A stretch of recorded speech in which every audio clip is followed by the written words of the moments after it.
Good evening, everyone, and welcome to the City Council regular session, September 23rd, 2025. I would like to now call this meeting to order. You can watch this meeting on the city's YouTube channel or on longmontpublicmedia.org/watch or on Comcast channels 8 or 880. May we have a roll call, please? Mayor Peck, Here. Councilmember Christ, Present. Mayor Pro Tem Hidalgo Faring, Here. Councilmember McCoy, Present. Councilmember Popkin, Councilmember Rodriguez, Here. Councilmember Yarbrough. Here. Mayor, you have a quorum. Thank you. Let's stand for the pledge. Pledge allegiance to the flag of the United States of America and to the republic for which it stands, one nation under God, indivisible, with liberty and justice for all.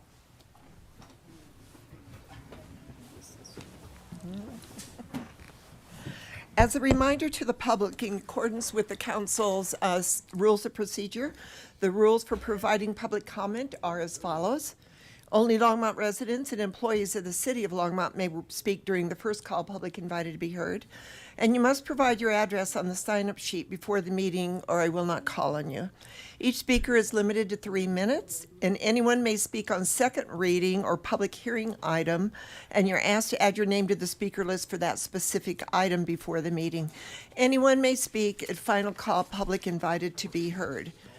Members of the audience shall refrain from disruptive, vulgar, or abusive language, applause, heckling, or other actions that interfere with the orderly function of the council. May I have a motion to approve the September 9th, 2025 minutes? Second. It's been moved by Councilor McCoy, seconded by Mayor Pro Tem Hidalgo Faring. Is there any discussion or comments? Seeing none, let's vote.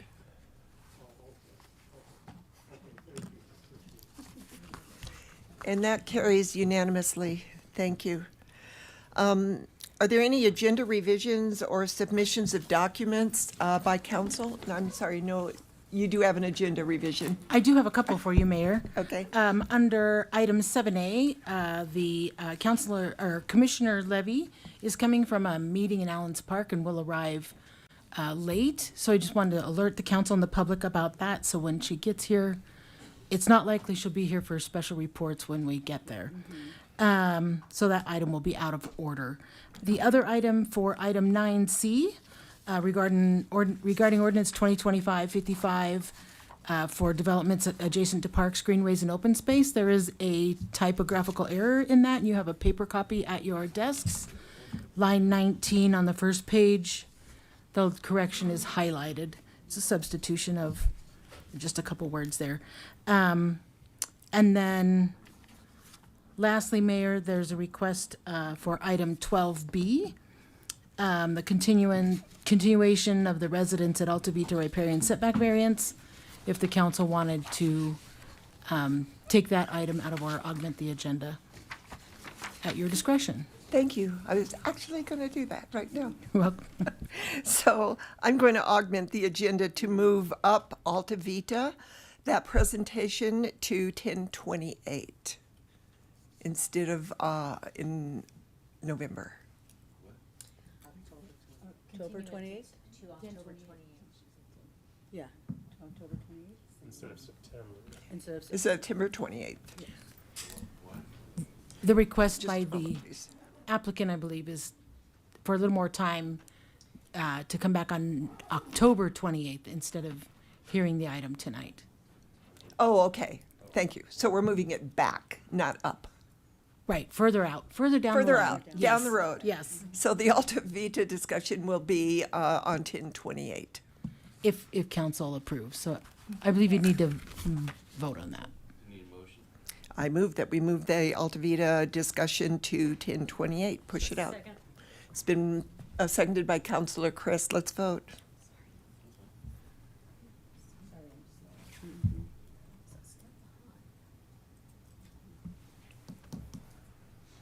That passes unanimously. I apologize to, I saw Mr. May in here, Macy, and, yep, and 10/28. Okay, we are going to move on then. Two of us have agenda revisions. Okay. I'm going to go by the lowest number. Mayor Pro Tem. Thank you, Mayor.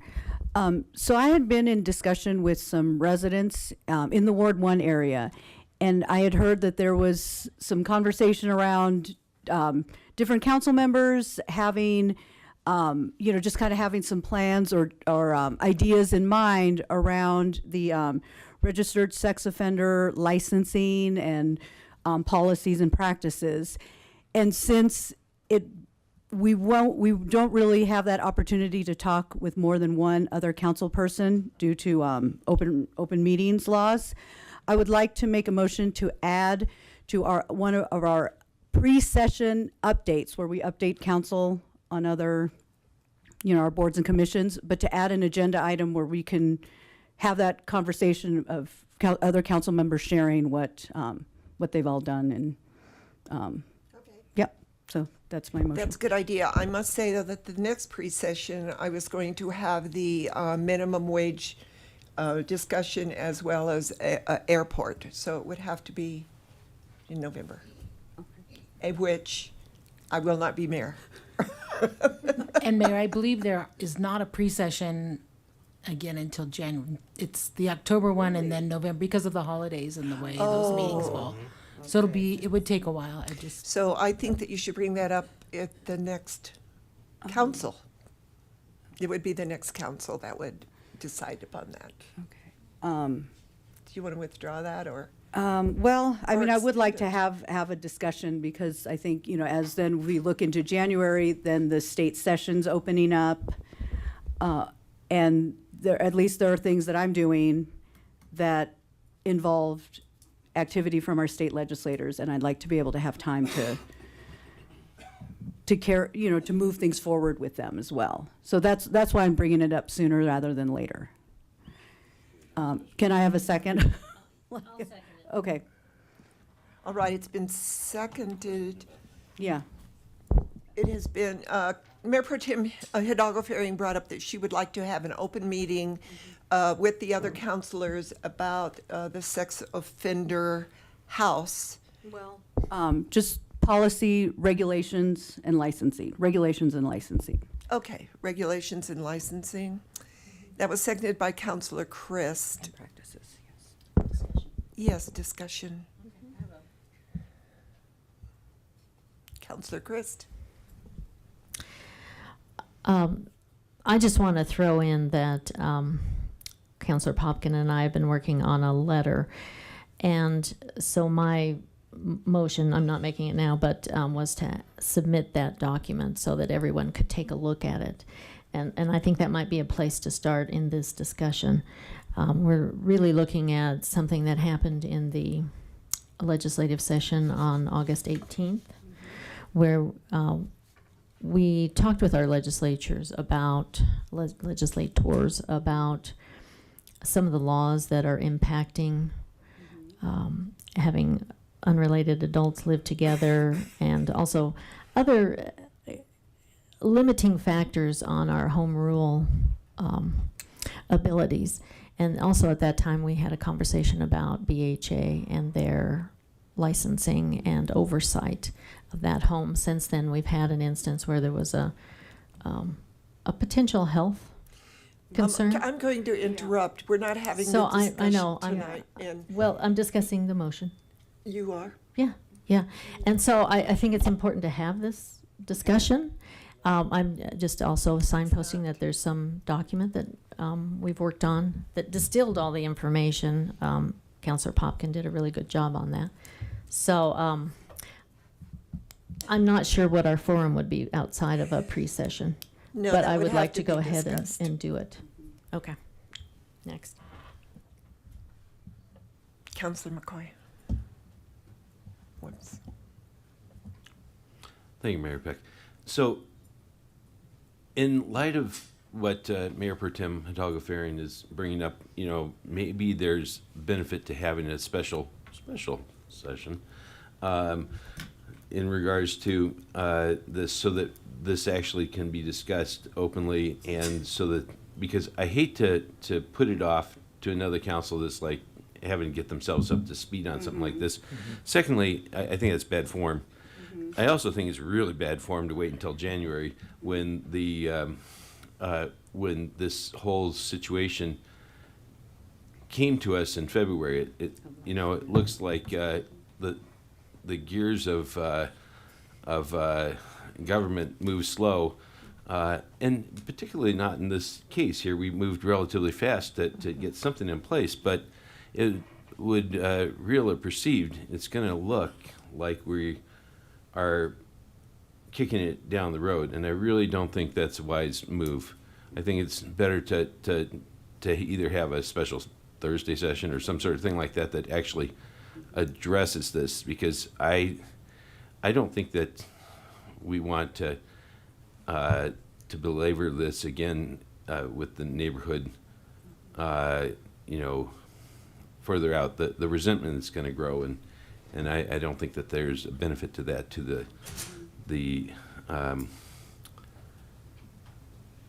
the community or council. Councilor Popkin. Yeah, thank you, Mayor Peck. I basically wanted to echo everything that Councilmember McCoy said as well. And I don't know whether it's a pre-session, a study session, or a special meeting, what the right format is, but I think whichever format allows us to have a constructive discussion about this within the next couple of weeks, I think would be optimal here. I don't think we should be looking for a format that would push this off, certainly to another council. Yeah. No, and I'm open if it's added to a study session, if that makes it easier for planning. I am open to switch that. I was just thinking if we could just tack it on to when we do our council updates, because those Right. conversations are more free-flowing. And that totally makes sense. It's just, what's the next opportunity that we would have? Yeah, I was You looking know at the what? calendar. The city manager and I will discuss this at our meeting tomorrow morning and throw out some dates as to when we can do this. Okay, then would we All need right. to vote on this now, or just, Yeah, we Put can it- vote on the motion, but I need Okay. to call on Councilor Rodriguez. Thank you, Mayor Peck. I believe this item has been discussed ad nauseum at this point, and I don't see that there's any change condition that the city council can act upon. So I'm not sure what the impetus or point of this is, besides one person who's been very vocal about such things as grandfathering, which has already been explained by a legal counsel, about how you cannot criminalize somebody after the fact passing this ordinance. So that explains that. As far as whatever speculation is made about a medical incident, people have medical incidents. That's allowed to happen. So we don't know the details behind that, and it seems that they don't either, as they've not enumerated any specific details about how a medical incident happening at a home is any different. There are rent control rules in the state of Colorado. Those haven't changed, right? It's not disallowed by law for a for-profit company to run a recovery home. None of those things, those are the facts that have been given to us by this person who's complaining, that are no different than the facts when we made our initial judgment on the ordinance that we did pass. So there doesn't seem to be any change condition for us to reconsider anything. So I will not be voting for this. Okay, everybody has spoken, and Councilor Christ, I wanted to stop you before you got into this medical condition because we have HIPAA laws. It is none of our business and why someone went to the hospital. There's no way we can discuss that. So I'm a little confused as well. So just to update, but yeah, it wasn't. so let's vote on this.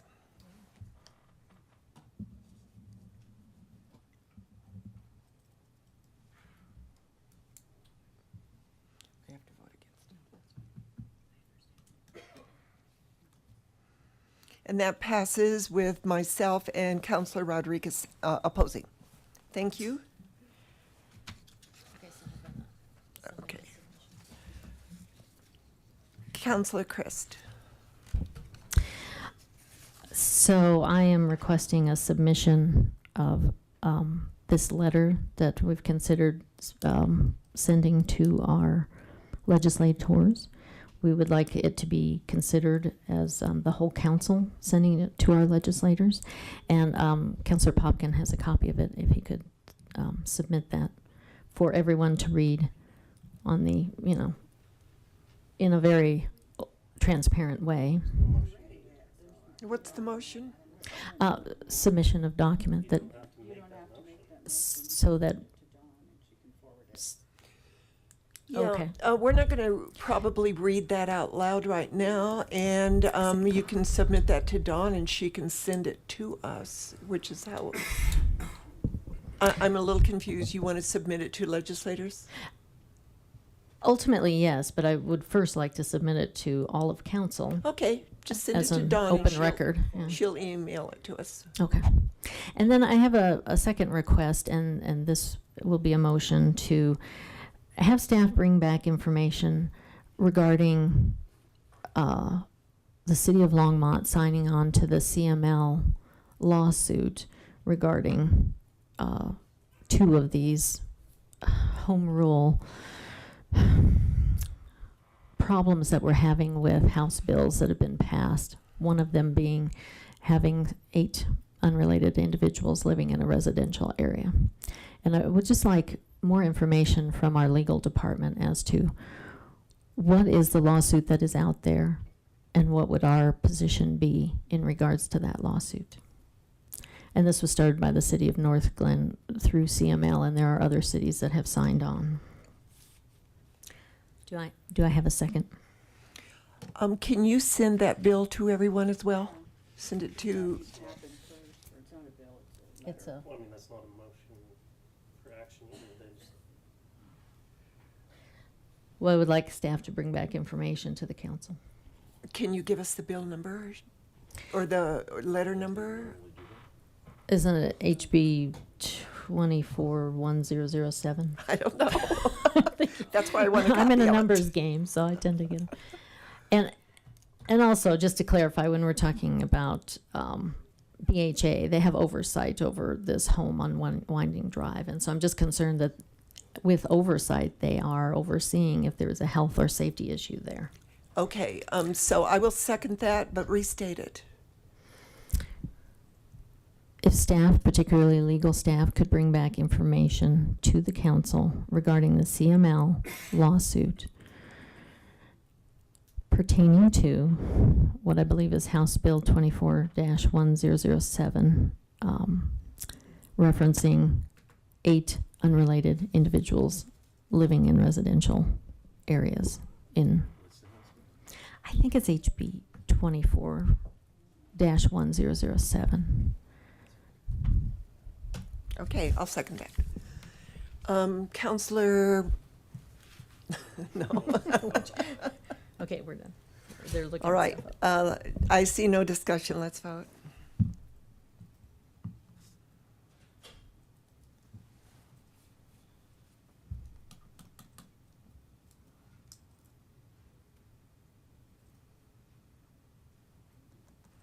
And that carries with Counselor Rodriguez opposing. Thank you. Seeing no one else in the queue, I also, Councilmember Popkin. No, I was waiting for the other topics to wrap up. I have 2 motions that I'd like to propose here. First, I would like to make a motion to direct the city manager to develop a comprehensive approach for safely accommodating the growing use of e-bikes, e-micromobility, and other, quote, toy vehicles, as our code describes, in Longmont. This would include, but is not limited to, rules, code updates, incentives, enforcement strategies, signage, and/or educational programs. I'll explain in a moment, but I want to make the motion. Right. So the motion was made by Counselor Popkin to direct staff to develop a comprehensive approach for safety accommodating the growing use of e-bikes, e-microbility, and other toy vehicles in Longmont. That was seconded by Counselor McCoy. Any discussion? Seeing none, let's May I- vote. oh, sorry. Okay, go ahead. Yeah, I just wanted to explain a little bit more here. I've heard from many residents about this as an issue. I think many of us have. And for a few months now, we've been trying to get information on kind of what our code currently has and what we currently allow for, or how we can enforce that. And the short answer is not much. And so my intention here, look, I love my e-bike. I don't want to stop that, but we're going to have a growth in those in the country, in this state, if not the country. I think there's a projection, at least according to our transportation staff, that we might have over 150,000 e-bikes in the state by 2032. And so I want us to make sure we're prepared for that. I want us to make sure we have the appropriate infrastructure, programs, signage.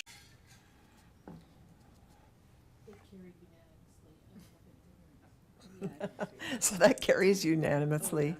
It did not show up on my screen. So now I have some motions. Oh, I think he has another one. Oh, you have two, that's right. Go for it. Thank you, Mayor Peck. So my second motion here really comes from my other hat as a liaison to the Airport Advisory Board. I'll make the motion, then I'll explain it. I'd like to make a motion to direct the city manager to add a draft saturation pattern policy to the October 7th meeting with other airport-related items. I'll second that. And so then maybe I'll just briefly explain. In August, at the Airport Advisory Board's August 14th meeting, the board encouraged council to consider building off of an existing saturated pattern policy that's in existence in Rifle, Colorado at their airport. This policy prohibits touch and go landings when 5 or more aircraft are in the air traffic pattern.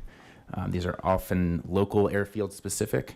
They're published in airport facility directors, NOTAMs, and other airport rules and guidance, and exist specifically for one purpose: to prevent collisions in the air and provide safety on the air, ground and in the air. This is listed as a strategy for airport managers in multiple safety advisories in the aviation space as well. And there are multiple airports that have varying degrees of saturated pattern policies. So following the input from Airport Advisory Board, that is my motion. Seeing no one else in the queue, let's vote.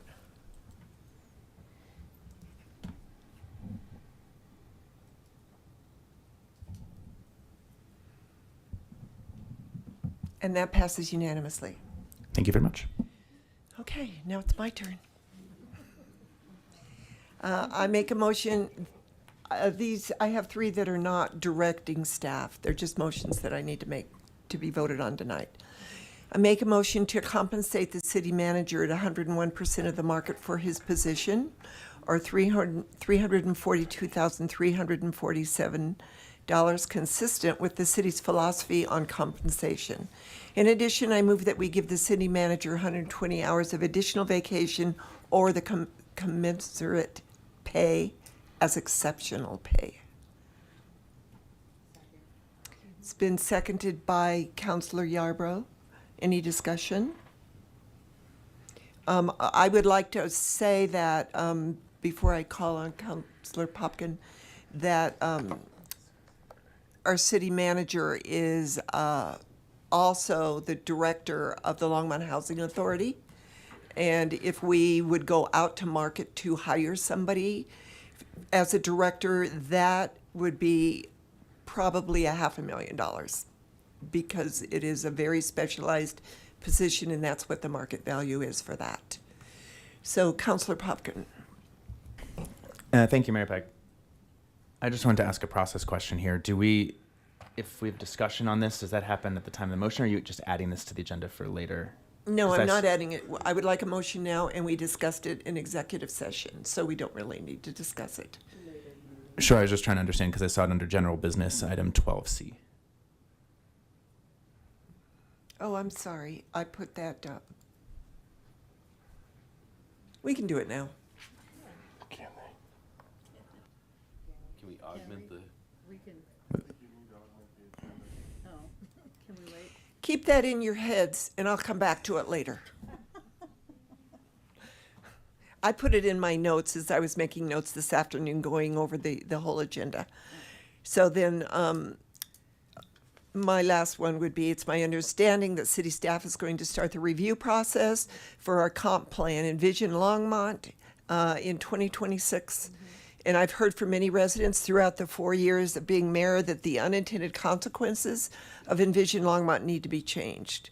So therefore, I move to direct staff to appoint someone from the planning department to head an 8-member task force of residents and businesses to review Envision Longmont.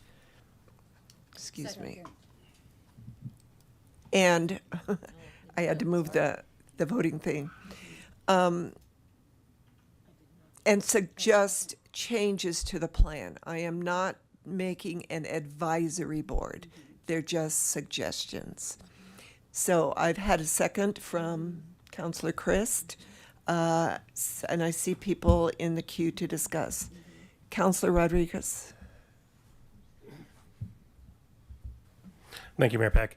Having been actually on planning and development, or P&Z, back when Envision Longmont was coming through, I will say that there is robust opportunity for public engagement during the entire process.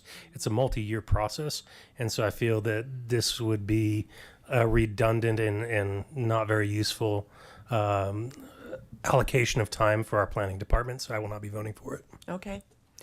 Councilor Popkin. Yeah, less of a comment, more of a question. Just could you explain a little bit more, Mayor Peck, of how you see this folding into a broader comp plan update? I see it. I also talked to our chamber director who thought it would be a good idea to have some businesses. And my other thing with it, there would be no more than 4 residents, and I'm hoping that because we've heard from every part of this city about our Envision Longmont, that that we would, as the ward elected official, that you could nominate somebody from your ward, so there would be, and one of the at-large people would nominate somebody, so there would be 4 residents. I'm not talking about a huge opening it up to the public. I just want them to know that we're listening and that the unintended consequences that have been coming forth, I'm hearing all the time. Also for business owners, one from primary business, one from local, and one from a local developer, as to what they would want to see in Envision Longmont, just as suggestions going forward. Yeah, so I appreciate the spirit of this. I'm trying to understand how this, like, is this the process to make updates? Is this No. a precursor to a broader No. process? Is this something entirely independent? It's just suggestions going to whoever, the planning department. This is what we've seen.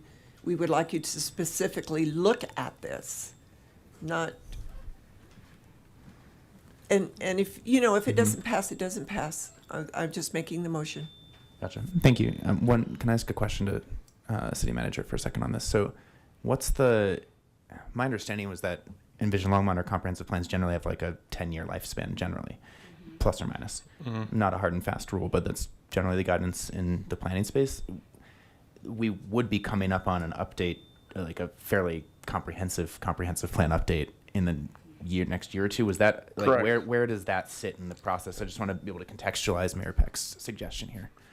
Correct. I think that's what the mayor's talking about. I'm not entirely sure.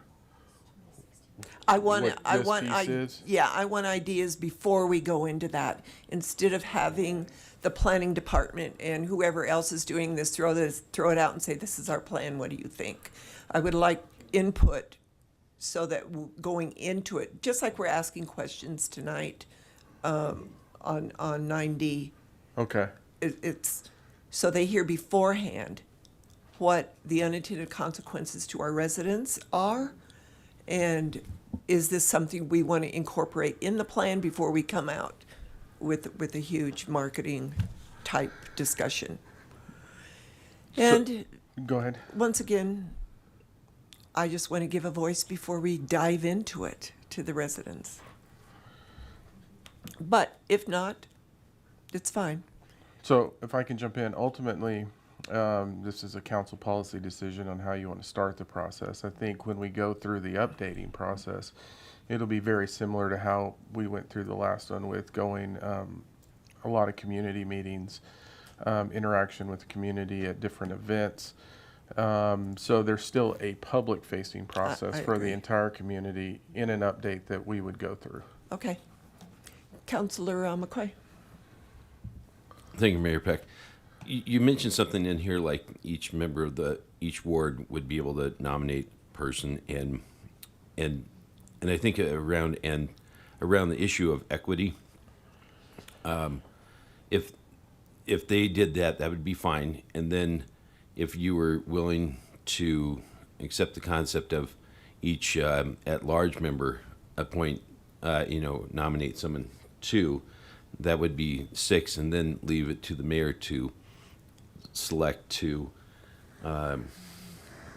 individuals of their own choosing to this group, and that way you get your 8 that you're looking for. Is that something like that we can do? Sure.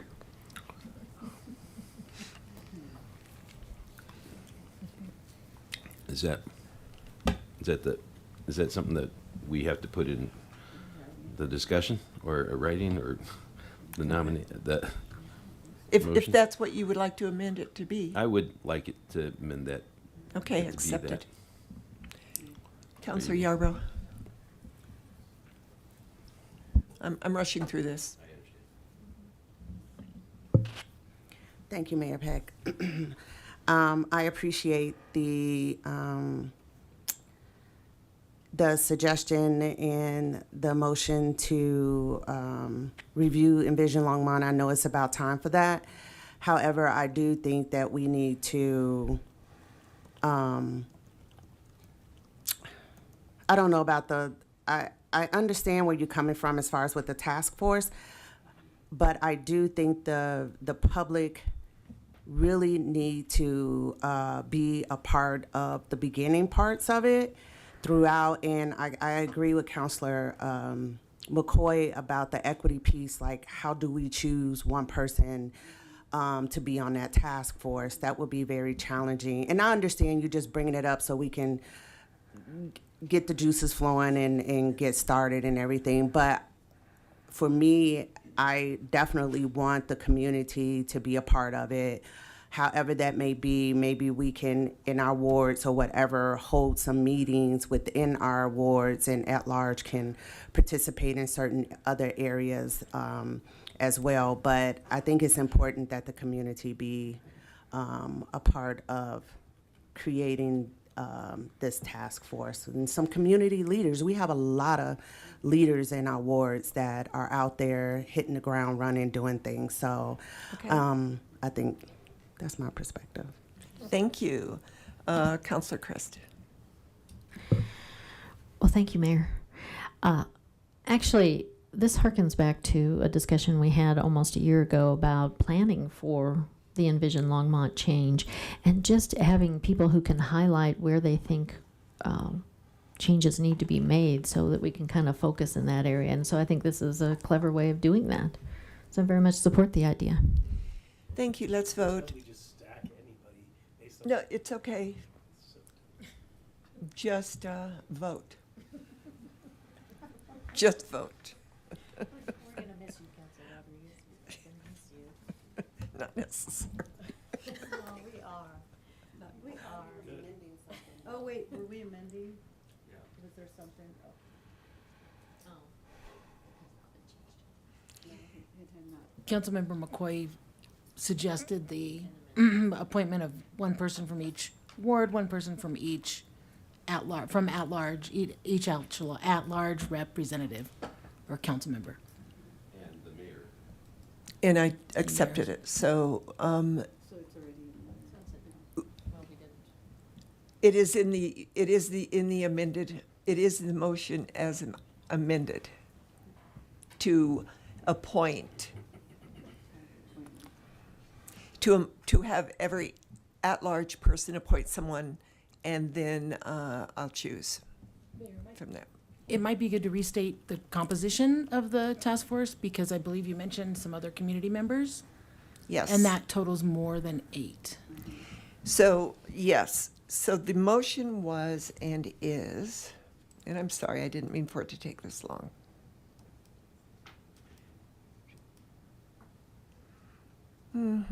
To direct staff to appoint someone from the planning department to head an 8-member task force of residents and businesses to review Envision Longmont and suggest changes to the plan. Suggest, do not advise.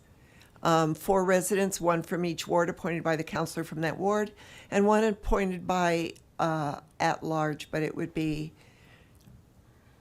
1 appointed by each at-large counselor. 4 business owners, 1 from a primary business, 1 from a local business, 1 from a local developer, and 1 from an entrepreneur. That does not need to be in the motion.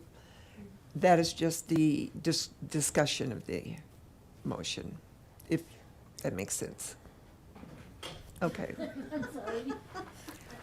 Dawn, What would you, I could put it in the motion, I don't know. I think for staff, correct me if I'm wrong, I think we'd appreciate the clarity around what the composition should be, okay. just so we get it, what you're Yeah, looking I'm for, kinda- Mayor. I would like to put it in to send it to you, but I cannot.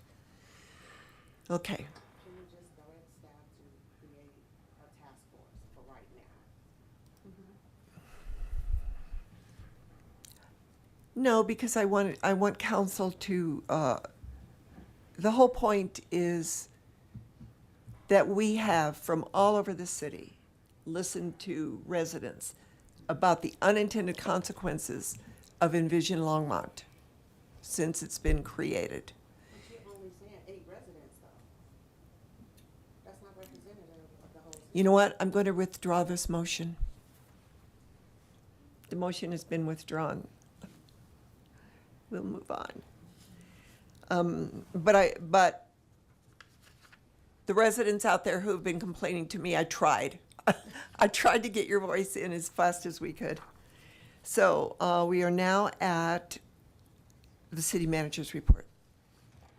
No report, Mayor, Council. We have the special reports that we're going to put on hold until Commissioner Levy arrives. At this point, we're at first call, public invited to be heard, and Sherry Malloy is the first person. Remember that you have 3 minutes and we need your name and address.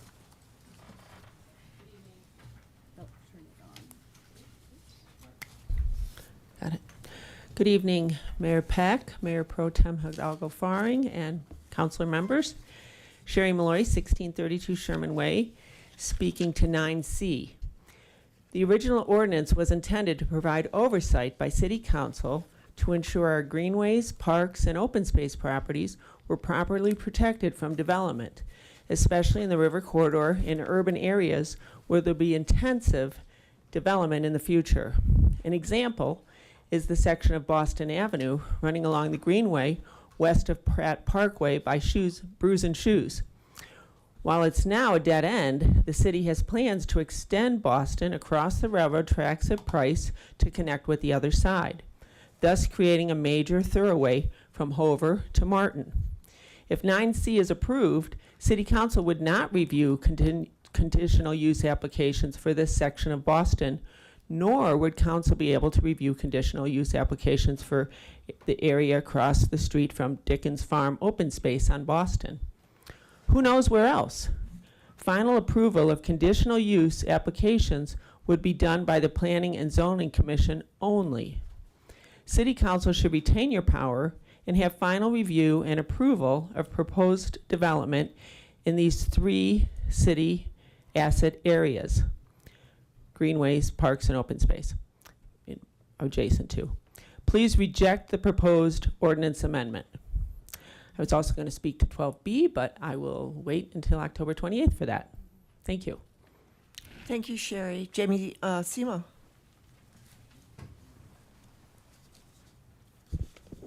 Jamie Simo, 517 Independence Drive.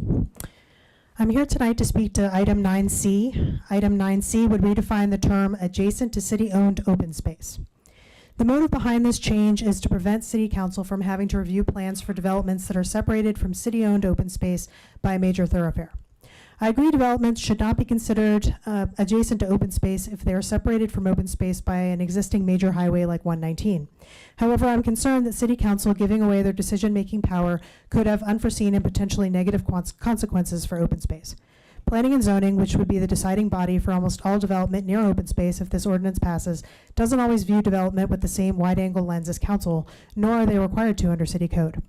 Longmont's Capital Improvement Plan, CIP, calls for connecting Boston Avenue, currently considered a minor arterial road, across the railroad tracks and intersecting with Price Road, which would make it an alternate route to get from Martin Street to Hover. It also states that Boston Avenue is the preferred local route for bus rapid transit, so this project will result in a huge uptick in traffic on this road. As shown in the CIP, the proposed new intersection with Price isn't very close to the Greenway or the St. Vrain, but the distance from the edge of current development to the edge of St. Vrain Creek in the area between South Pratt Parkway and the railroad tracks is.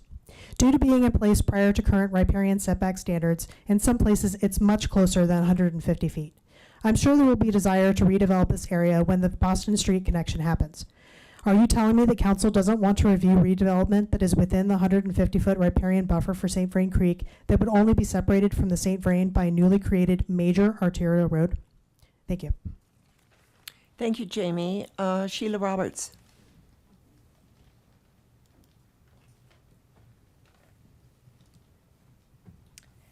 Yeah, Sheila Roberts, 1220 Linden Street. Well, I'm back again, and I'm sure you've gotten some emails. Thank you to those who have responded. Unfortunately, most of the dialogue that I've had has been very uninformed and really empty and useless, frankly. To answer your question, or to raise what you raised, Councilmember Rodriguez, a house that's certified can hold as many people. The issue is how many registered sex offenders can live together at one time. So I'm here because you all don't seem to want to understand the real danger here. I'm usually cuddled up with my cat reading a good book, and I'll remind you that I'm a certified recovery home operator, a licensed realtor, a trauma survivor, and landlord to a former landlord to the operator at 2200 Winding Drive. As far as an update, the house is certified. So there's a higher regulatory gap that I'm working on. What you all can do as a municipality is act on the bill, the House Bill, HB 24-1007. It specifically says that a municipality can limit the number of people in a house if it is a public safety risk. And this is obviously a public safety risk. There was a resident that was removed on a stretcher not this past weekend, but the weekend of September 13th and 14th. In contrast, I've been open 2.5 years. I've never had a medical emergency at my homes, ever. So this home has only been open for roughly 6 months, and it has already had this. Is it really a recovery home? I don't think it really is. To be a recovery home, it states that the primary purpose is recovery. This guy's primary purpose, and he told me himself, is to recruit people with sex offense charges because they cannot be housed most places. Landlords run from these people. Nobody will house them, and he knows it, and he is exploiting them. And you're helping. So you need to sleep on that. I wonder if maybe you like little kids. So this should be about safety. That was uncalled for. You know, It was totally we uncalled need for. some action, and I will not be silenced. So please don't tell me what is called for. You need to be appropriate. You know, this should be about safety, and all of you are liable when, not if, a kid in that neighborhood is hurt. And I represent over 40 neighbors, and you have just set the stage to repeat the cycle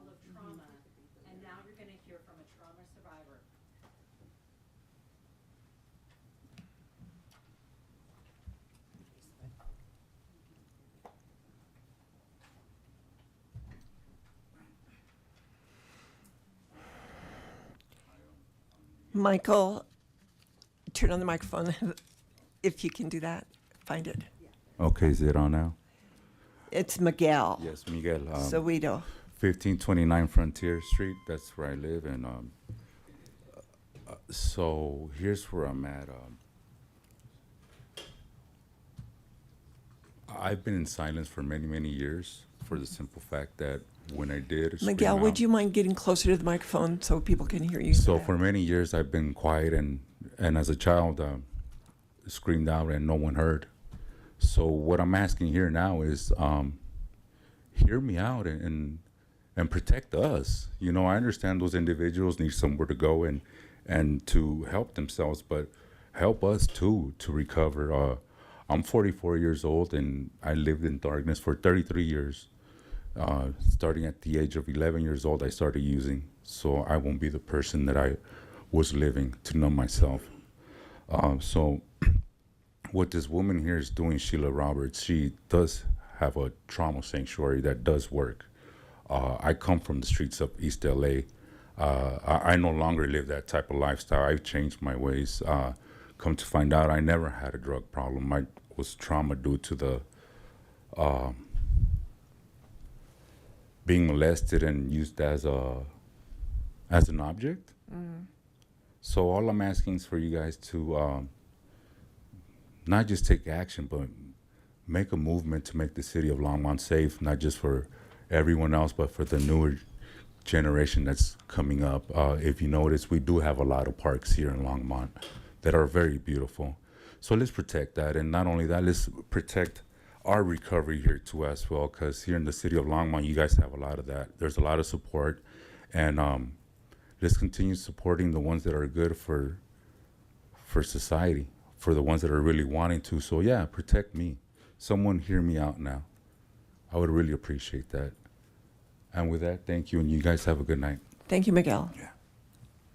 Gordon Pedro.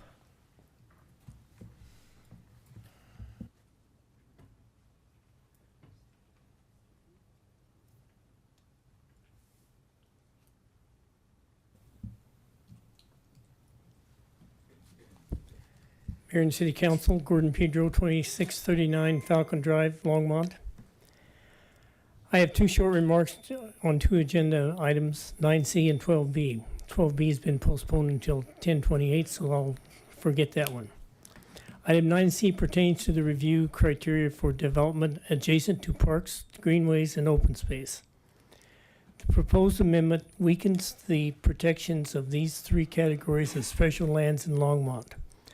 I do not understand why, after one situation where council was burdened by hearing a conditional use case south of Highway 119, you are looking to change the definitions so quickly. With the exception of Highway 66, Highway 119, and Highway 287, all streets in Longmont are local. Collector streets are local, so are arterial streets. Why try to cut and dice definitions so that they mean nothing to the common person?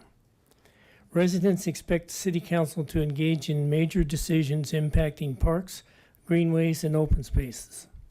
Residents have made it clear that these are important assets to protect, not hand them over to the Planning and Zoning Commission.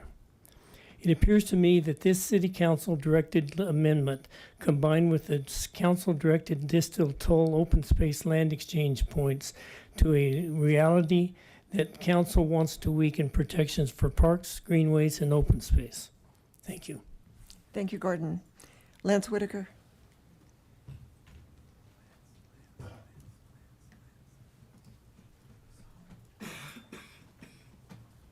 Mayor and Council, my name is Lance Whitaker, 1750 Collier Street. Been in Longmont for over 40 years now. I'd like to let you all know that tomorrow is World Dense Breast Awareness Day. So everybody make sure you check out your nipples and make sure you don't have any dense breasts going on. Tomorrow is also Women's Health and Wellness Day, National Punctuation Day, and National Cherries Jubilee Day. Thank you and have a nice day. Thank you, Lance. Kathy Partridge.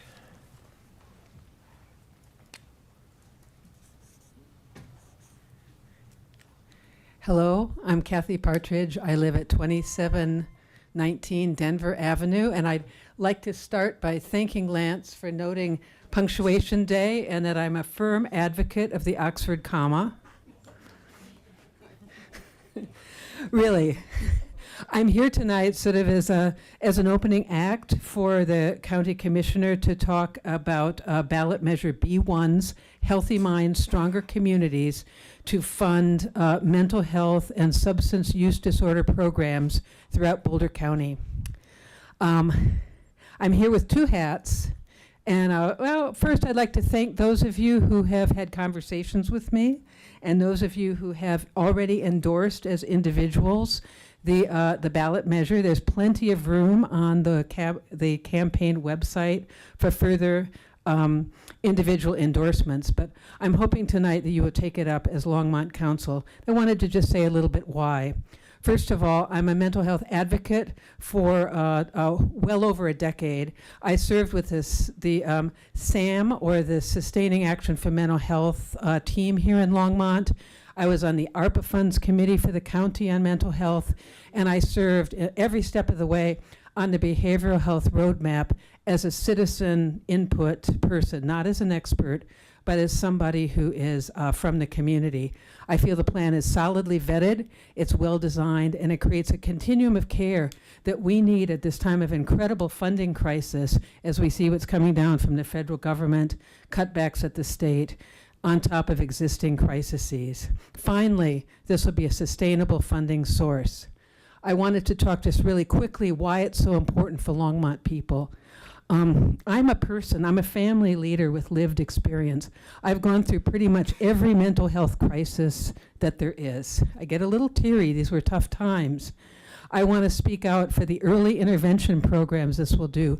With your wonderful children, youth, and family staff, when I was involved with SAM, I saw the many programs and ways we're helping our kids avoid mental health crisis and deal with the stresses and anxiety in their lives. Early intervention is so important. Navigation, I was a mom with a kid in a substance use crisis, looking around Longmont trying to figure out where to go. It wasn't the urgent care. That's what I learned. Crisis response, watching a cop in a nearby city. I didn't watch it, but a cop put a boot on my daughter's neck, the George Floyd hold on my daughter's neck while she was having a mental health crisis here in our county. Treatment, so important, so costly. I saw my kids, let out of treatment before they were treated due to lack of money. And recovery, things like Recovery Cafe are so important. Thank you. Thank you, Kathy. Steve Altshuler.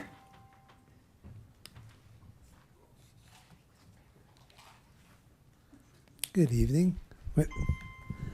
Good evening. Steve Altshuler, 1555 Taylor Drive. I've been becoming increasingly concerned with the high-density apartment buildings that are being constructed, the amount of traffic that comes from those, taking away 120-plus spaces on Kaufman, which makes it harder for businesses on Main to get customers to come and see them. So I was talking to a friend of mine that's been a traffic engineer all of his life, and these are some of his words. Input from the registered traffic engineer. You are 100% correct in your assessment of added traffic in accordance with higher density building construction. In my opinion, a related side effect that's actually worse has to do with parking. During my time as a neighborhood traffic engineer at the City of Irvine, I predicted that my #1 phone call topic from residents would shift from residential speeding to parking. I was right. By the end of my 16-plus years, more people complained about parking than anything else.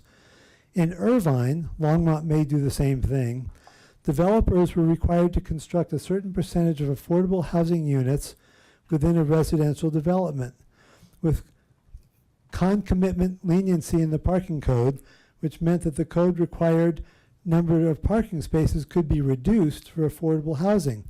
Like people who live in lower income homes don't drive and don't have visitors. Are they kidding? If those high-rise developments are residential in nature, people have no clue how bad the parking situation can become, especially exacerbated by the stupid affordable housing parking waivers. Developers lobby really hard for reduced parking supply requirements because that allows them to shoehorn in more residential units, thus boosting profit. Thus, there's never enough on-site parking. Trust me, the neighbors will hate it when they see parked cars overflowing onto their streets. Aside from the eyesore, street parking creates sight distance problems, litter, and gets in the way of regular street sweeping. A common call I got was from residents in the detached housing, less dense neighborhood, complaining about overflow from the adjacent condos, more dense. There was nothing I could do to stop it short of posting a general parking restriction for a given street segment. Residents wanted a permit parking district, but the council was totally opposed to that. Plus, it's a nightmare of red tape, and do you charge the residents for it? I looked up the parking codes for Longmont and made a screenshot of the section. What's surprising me is that the code calls out maximum spaces required, which is either foolhardy or a misprint. The code should indicate minimum as a requirement, and anything above that would be gravy. I'll read more next week. Thank you. Thank you, Steve. And I see that Commissioner Levy has just entered the room. So we'll now, if she's ready, we can go on to her, the presentation for the proposed mental health tax. Are you, Commissioner, do you want to wait a few minutes? It looks like you just barely taking off your coat.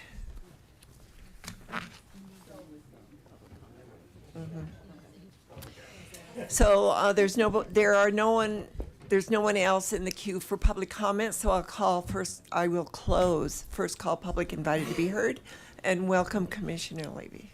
Yeah, thank you for making time for me.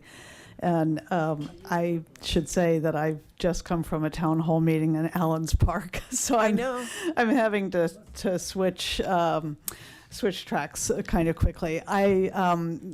Mayor Peck was kind enough to make time for me to come and share with you the Boulder County's plans to ask the voters on the November ballot this year, ballot issue 1B, to increase the countywide sales tax by 0.15% to fund mental health services and substance use services as well.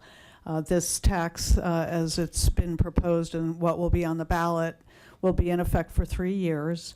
The projections are that it will raise $13.8 million in the first year. We're not expecting much of an increase in subsequent years because our sales tax collections have been flat. But we're looking at about $13.8 million that this will raise. What we're planning to do is distribute these funds in 5 different areas, starting with navigation services so that people will know if they don't know how to access services, they can call a number at Boulder County and they can be connected with a person who can help them find the services that they need. We have staff that are doing this job, but they're being paid for out of ARPA funds. Our staff are all fully bilingual, and so they're able to handle calls both in English and Spanish. So we would continue to have these navigation services. These funds would fund as well crisis intervention and response, and this would be walk-in services or mobile crisis response. It would fund prevention services. And that, as we're currently doing it again with ARPA money, is being directed to St. Vrain Valley Schools and Boulder Valley School District, both of those to have mental health counselors in the schools, and that's where we feel we can really have the greatest effect with prevention is in young people who may be at risk of developing a mental illness or at risk of developing a substance use disorder. And then moving on kind of along a spectrum is treatment, so funding for additional treatment options, and these would be services provided by a variety of providers in Boulder County, and then recovery supports. And I can provide more information about the kind of treatment, the kind of recovery that would be funded with these funds and how we're going to distribute them. I'm really unsure as to how much time you wanted me to take, or whether you just wanted me to be available to answer questions. I will just say a little bit more about how we're proposing to distribute the funds. And that is that with the exception of the navigation and the crisis response that Boulder County is currently providing with our own staff funded with ARPA money, the balance of the funds, and that would be over $11 million, would be distributed to community-based nonprofit organizations. And so, think of Clinica Family Health, which now has been merged with Mental Health Partners, Salud Family Health, Rocky Mountain Equality has brought on navigation and case management services to serve LGBTQ population. We have, I just lost my train of thought on who else we're funding, the schools, which I mentioned before, and a number of other community-based organizations that, I know what I wanted to mention is Hope for Longmont, the homeless service provider here in Longmont, as well as All Roads in Boulder, that are doing a lot of work with case management and with clinicians to help people who are ready to be housed or who have recently become housed and allow them to maintain that housing. So there's kind of a suite of services that our staff have identified as being necessary, and this identification came following a 2-year process that resulted in the behavioral health roadmap, and then an additional 18-month process after that to refine that into a strategic implementation plan. So those are the outlines of the proposal. It's ballot issue 1B, and we're getting great support in the community. The Longmont Foundation has endorsed it, and a number of the nonprofit providers here in Longmont, Recovery Cafe, has endorsed it, and so we'd love to get the support of Longmont City Council, and I'm happy to answer questions. Thank you very much. I see that Councillor McCoy has a question. Thank you, Mayor Peck. Claire, really appreciate everything you're doing with this. I mean, it couldn't come at a more timely moment with what we're seeing at the national level and some of the conversations around mental health and homelessness and other and the unhoused. And I really do appreciate and value what you're doing here. And so, thank you. Well, thank you. I appreciate that. Yeah, I could have come and made a PowerPoint presentation on need, but I feel like this is a very, very well-informed audience and doesn't need that background. Councillor, Mayor Pro Tem Hidalgo Fehring. Thank you, Mayor. I don't deny that there is a need, and it just, as time goes on, it seems to get worse. So, look, it was 13.8 million with approximately 2 million going towards navigation services and crisis intervention or crisis response.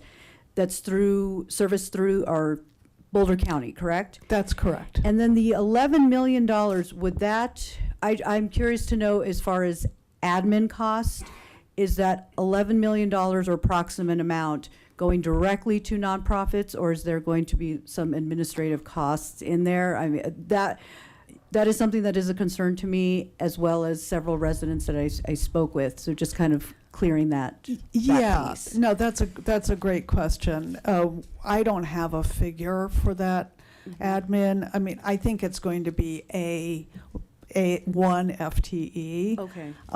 At most 1.5. I don't know what that number is, but it's going to be quite minimal, because we're going to, we'll be putting this money out in the form of directed grants and some competitive grants, but we're not going to be staffing up in Boulder County. For me, my concern was I want to make sure that the people who need this are actually receiving this and the full amount. Yeah. So thank you very much. I think that was all I had right now. Sure. Thanks. Okay. Councillor Popkin. Thank you, Mayor Peck. Thank you for joining us, Commissioner. Could you, since you offered, could you share a little bit more about the distribution and the programs that like this is intended to fund, particularly for the general public who might be hearing this for the first time? Yeah, so I talked a little bit about the navigation, which is the Wellmine Connect, which is what Boulder County is currently operating, and then CAT, which is our community assessment team. I think it's team. Yeah. So I talked about that a little bit, and then the prevention work through the schools and RISE against suicide, which is also a prevention service. In the treatment area, both Salud and Clinica are doing really wonderful work on co-locating mental health and physical health, so that if you come in and they screen you for depression, instead of saying, oh, you need to go over here and see somebody else, they can see you right there on site. So more of that. We're also seeing very obviously and very unfortunately and tragically quite an increase in people with serious mental illness in Boulder County, and that's for a variety of reasons. Some of it, is just an organic brain issue, but some of it is the byproduct of addiction and some of the dangerous substances that are around. And so again, it could fund addiction treatment services. Clinica is opening a new facility in Louisville that will have a pretty high level addiction treatment services. And then, of course, I'm not really familiar with Longmont United and what they offer in terms of mental health care, but Boulder Community Health offers inpatient. We would not directly fund inpatient beds, but what we would be funding and seeking providers for is the step-down services when people have been stabilized. Can you explain what that means a little bit more? Yeah. So you may go to the hospital, in a crisis, some sort of acute state of a mental health crisis of some sort, and become stabilized while you're in the hospital. But then the question is, well, what happens then? They can't, for a number of reasons, one of which is insurance, but another of which is that it's just not a place for recovery.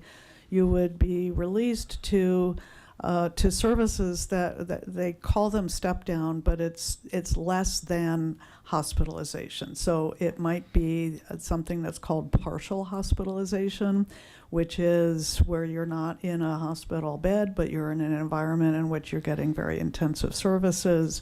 It could be So it's both the acute moments and the longer term, like the follow through of that. It's the follow through. It's so that you don't just get released and then cycle right on back, and that kind of then morphs into the recovery phase of things, where some of it might be just ongoing peer support, depending on what the issue is, but recovery can also entail perhaps a residential environment. Such as what we have in Boulder, which is Tribe Recovery Home, and then we have a facility, a fourplex here in Longmont that we're seeking providers to work to provide services here in Longmont. So, so that's a little bit more about what those recovery and treatment services would be. Great, thank you. And then you had mentioned that this is a 3-year ballot measure for 3 years of funding, correct? Could you explain more for the general public's understanding, like why just 3 years? Right, because we're not going to solve mental health in 3 years. I mean, if we could, it would be great. Yeah, right? No, 3 years was, it was where the proposal was originally 15 years, and there was a sense that we really needed to put some funds out, see how we're able to use them, see what kind of results we're able to get, do a little more work in the community to identify the gaps and maybe a priority population that might need to be served. So I think there was a sense that this is such a new thing for Boulder County to do, for any county to do, that that 3 years was a good period in which to deploy the funds, do some data gathering, do some more outreach, and then come back to the community and ask for an extension. So would it be fair to say this is intended to basically fund some near-term acute gaps or provide some near-term services, and then also kind of use this to learn how we could design a program that serves even more and more thoughtfully beyond that? Yeah, I'm not going to completely go along with that. Please correct me. Yeah. So in part, the near term would be the ARPA cliff. That, you know, we've provided some services that's going well. We're really seeing great results, and we want to continue that. That in total is about $3.5 million of it. But we're actually, you know, we will be funding services that we hope to be able to fund over the long term. So it's not just to fund some near-term gaps. It is to get started on what we hope to do over the long term. And when you say ARPA cliff, for the people who don't necessarily always live in the federal acronyms, that's the American Rescue Plan Act, Yes. correct? Yes. Yeah, those funds. yeah. And that was the COVID response, and those were finite funds that have to be spent by December 31st, 2026. Yeah, great. Thank you. Yeah, thanks. So this will be on people's ballots that are mailed to them coming for this election cycle, Yep. right? Yeah. Great. And if people wanted more information on like what to build on what you were just sharing, where could they find that? We have a website. Thank you very much. I didn't write these questions. A website. It's called healthymindsstrongercommunity.org. Great. And there are fact sheets. There's a list of endorsements, all kinds of information about services, about how the funds will be spent. Excellent. Thank you. Yeah, thank you. Councillor Christ. Thank you, Mayor. Just to clarify, right now the county tax is 0.85%. Is that right? So we would be going up to. If you say so, I don't have that. I have it in my backpack. Okay. It'll go up 0.15. Okay. So a full 1% then. Okay, I've been filling in my questions here as other counselors have asked, so thank you. How many cities will end up benefiting from this tax? I mean, give us a concept of how big the county is and how many cities would benefit from this. Well, we expect everybody in Boulder County who needs services will be able to benefit from it. So, you know, services are distributed throughout the county. We don't necessarily control where those services are, but we have nonprofit organizations that are supporting this that would potentially be service providers that are located all throughout the county. Certainly here in Longmont, there are a lot of very, very good organizations that are doing excellent work that could do more if they had more funding. Same with City of Boulder. I mentioned Louisville, Mental Health Partners' new facility that they'll be opening. Expectation is sometime in November in Louisville. And, you know, it's a little sparser in farther east county, just, you know, smaller communities and providers haven't located there, but the services will be available to everyone and through the county. Yeah, throughout Yeah. the county. Will there be some kind of rubric to decide who gets funding? Our staff is working right now, and I will have a proposal on Friday on how they're going to design that distribution process. We're planning to have an advisory council made up of people with lived experience, treatment providers, professionals, representatives from communities. We've had on the working group that developed the implementation plan, we've had very good representation from Longmont on that. So we would continue to have community representation on this advisory council that would be able to, over the long term, I mean, the hope is to continue this and be able to, you know, look at changing needs that might be arising, new providers. So that would, you know, the input would come through that process, mostly, I think. Let me know if I did not answer your question. I may not have answered it. No, I think I'm asking kind of a big picture question because you mentioned that about $3.5 million what Boulder County is currently offering through the county. And so I'm wondering about the other 10 million, and I guess maybe 2 you said would go into navigation, so another 8 million. And would that go according to how many service providers you have or how many clients you have? I'm just wondering about. Oh, I see. Yeah, I equity understand. and, Yeah. you know. Yeah, I understand now. And just to go back to the numbers, the 3.5 million would be what it would take to continue funding the services that we're funding right now. Right, to replace the ARPA that will be going away. Including the navigation. So that Okay. includes the navigation and the crisis response. And then the balance of that we distributed through what we were calling equitable access grants, where we were trying to provide access to mental health services to members of the community that have been underserved. So that 3.5 million is inclusive of the navigation.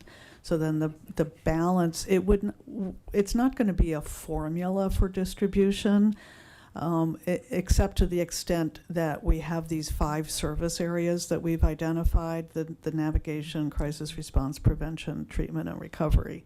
And so we would be distributing the funds in those 5 service areas, really based on the cost of services.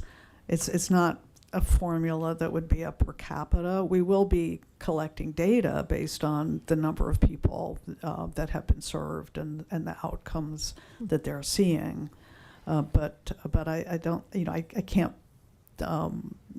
You might be thinking about the way the affordable and attainable housing tax funds are distributed. That's per capita to the different communities, but this is more where we're just looking at the menu of providers that we have and who can we fund that will provide these services to this population that we're seeking to serve. Okay. So I think I'm hearing you say that you want to fill some gaps, and that means where there isn't service currently or where service could be extended to populations that aren't being served. Mm-hmm.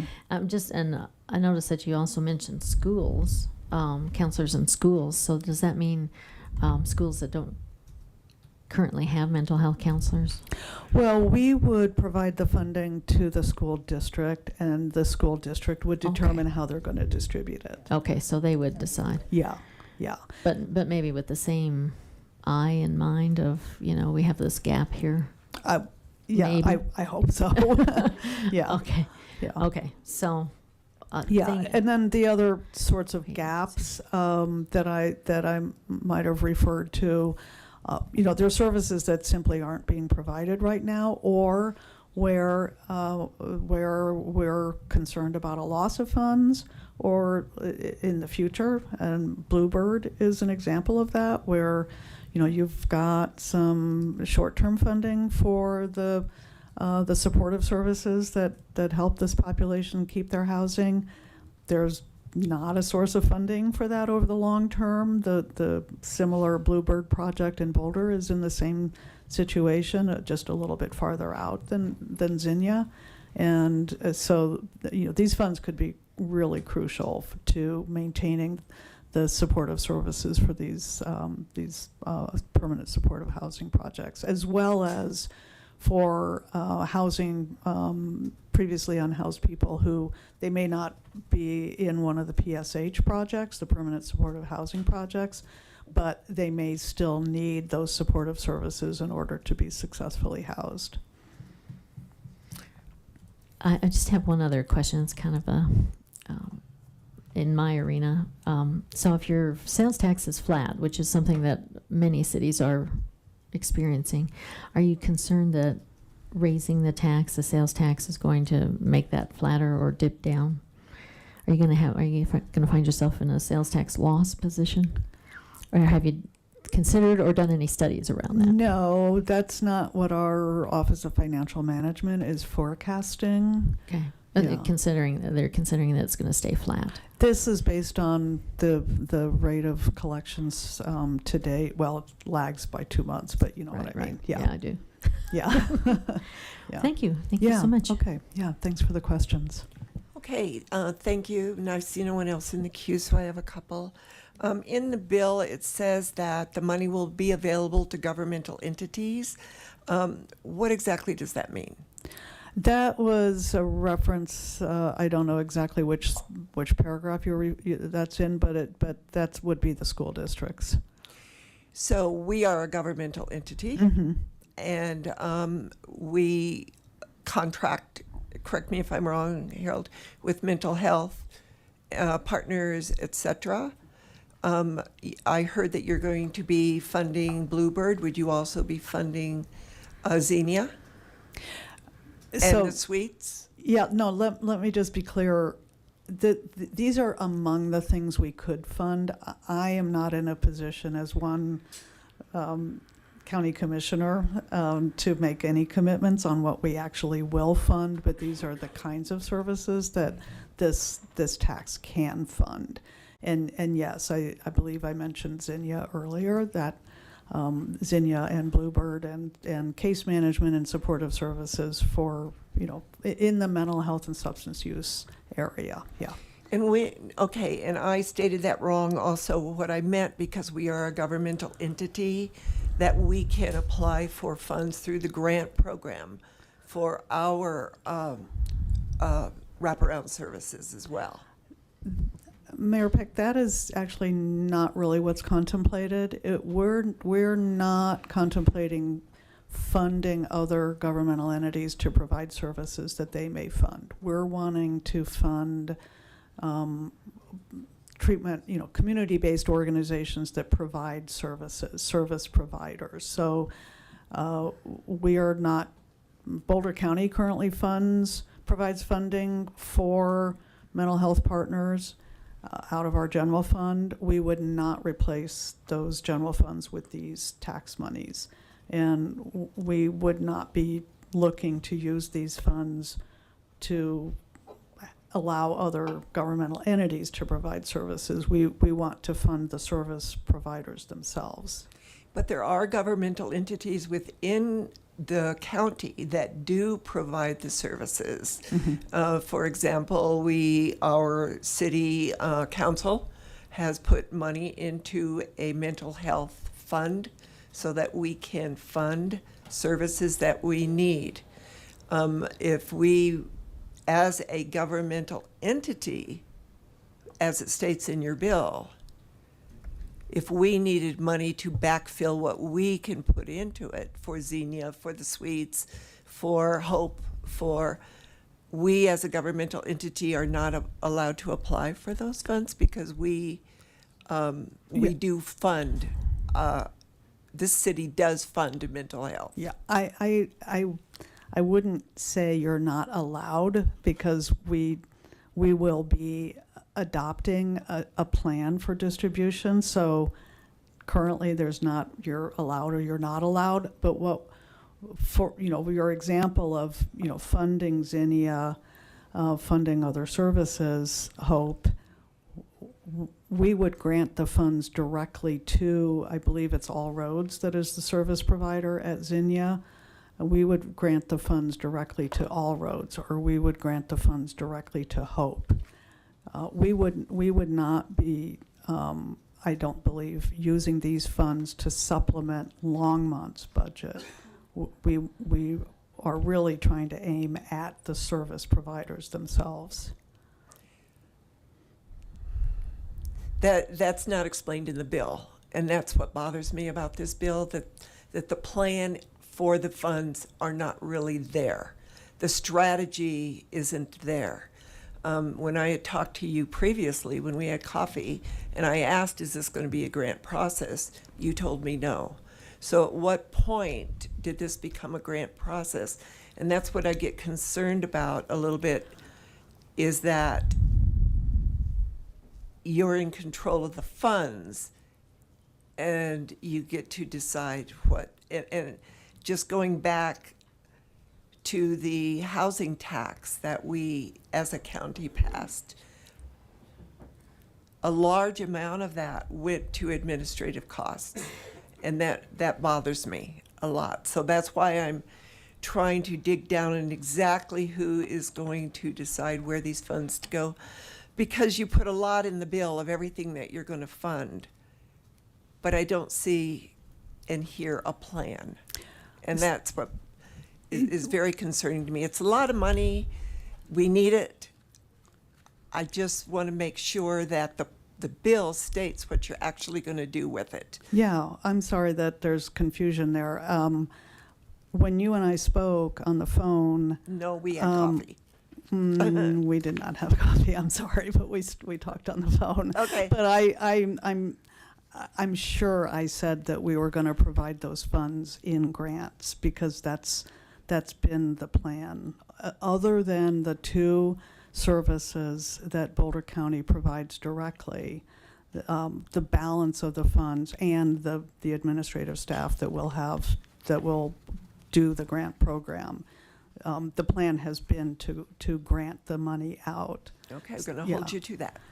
Well, yeah, and that's no problem. This comes from our staff. They want to know how you're going to ensure equitable access to these funds in a way that's responsive to the needs of each municipality and township. Yeah, and that's that advisory council that I mentioned, where we'll have representation from the communities on that council, as well as people with lived experience and service providers. Okay.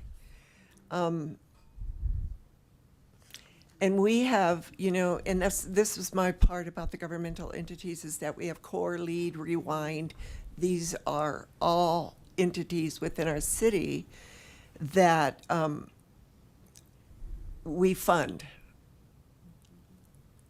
And as every city is flat on their funding, that I still keep coming back to the governmental entities and the equity around being able to fund what really works in our city through a grant process. And I do like the grant process, which is why I asked, because you have to explain what the money was used for in a grant process, and rather than just have somebody apply and get it. So I do want you to do the grant process.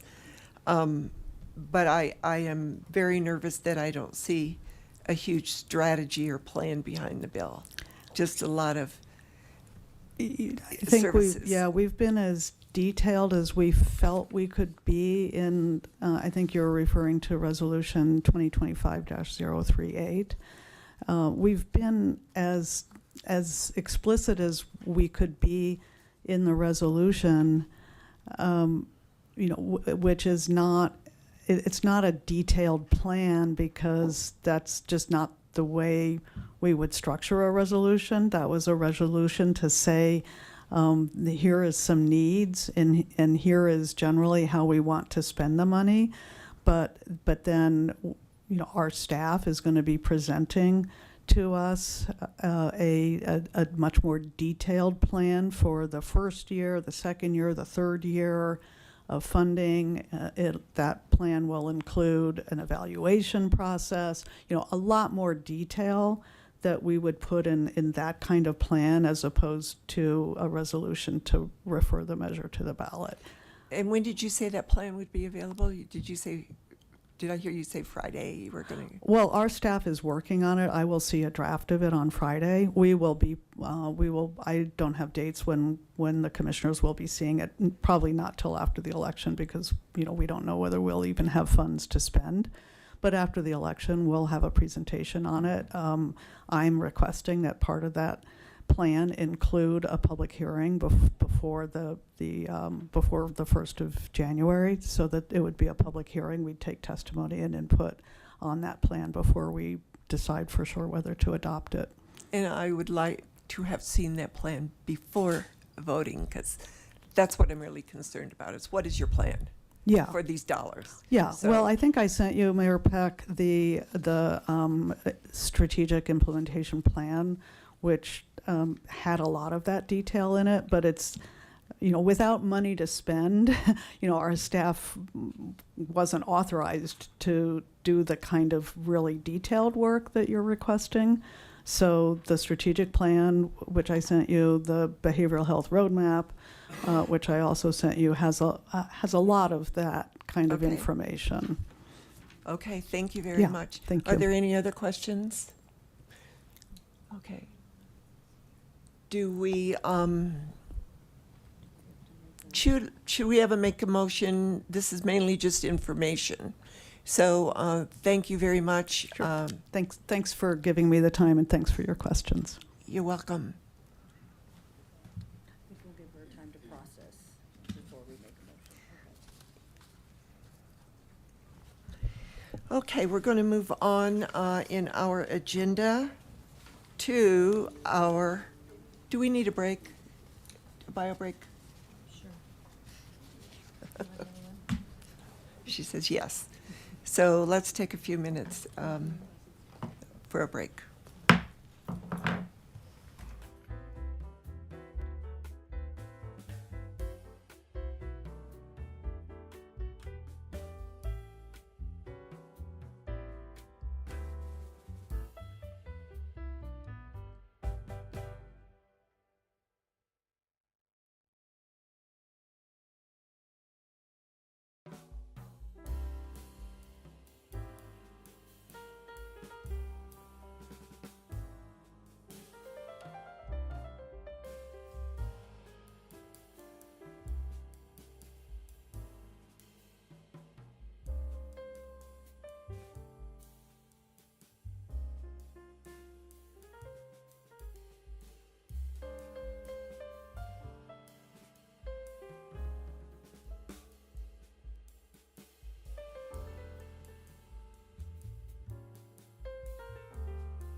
I'm just saying it's supposed to be the first. Our 5 minutes and break are up.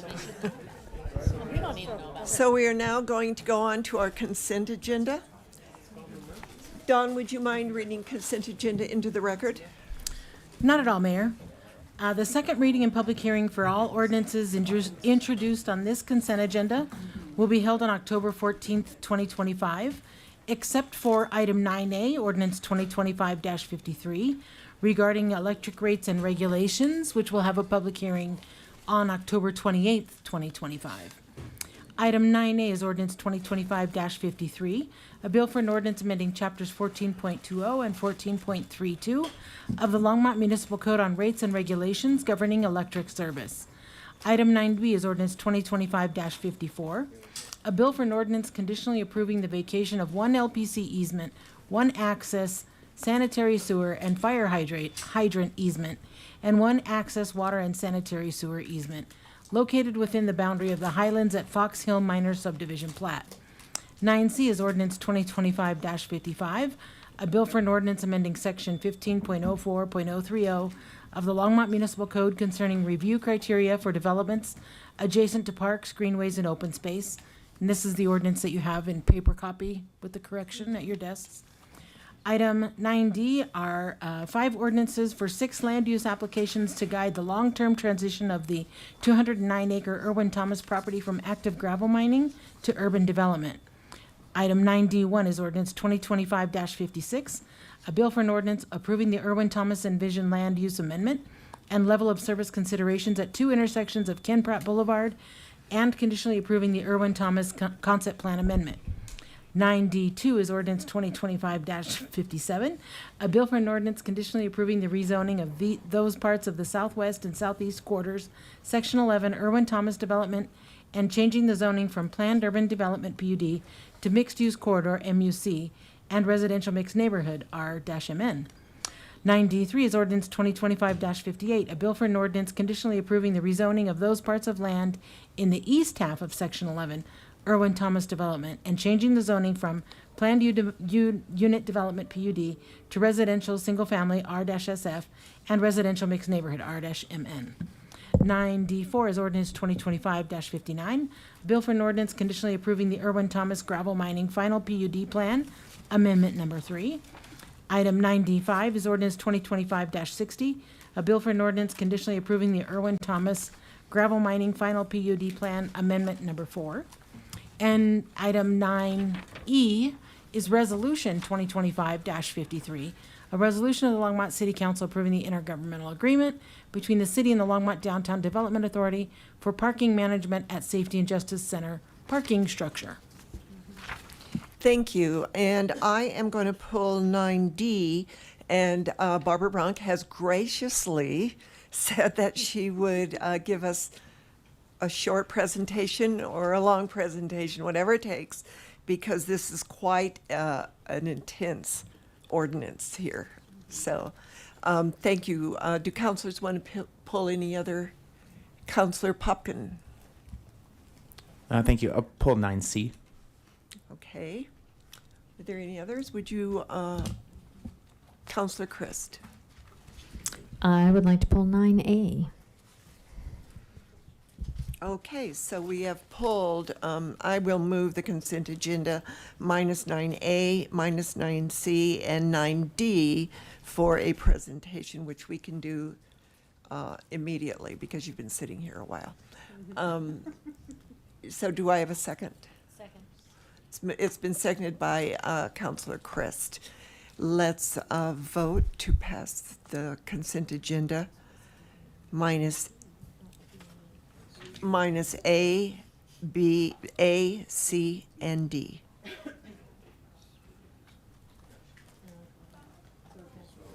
Let's vote.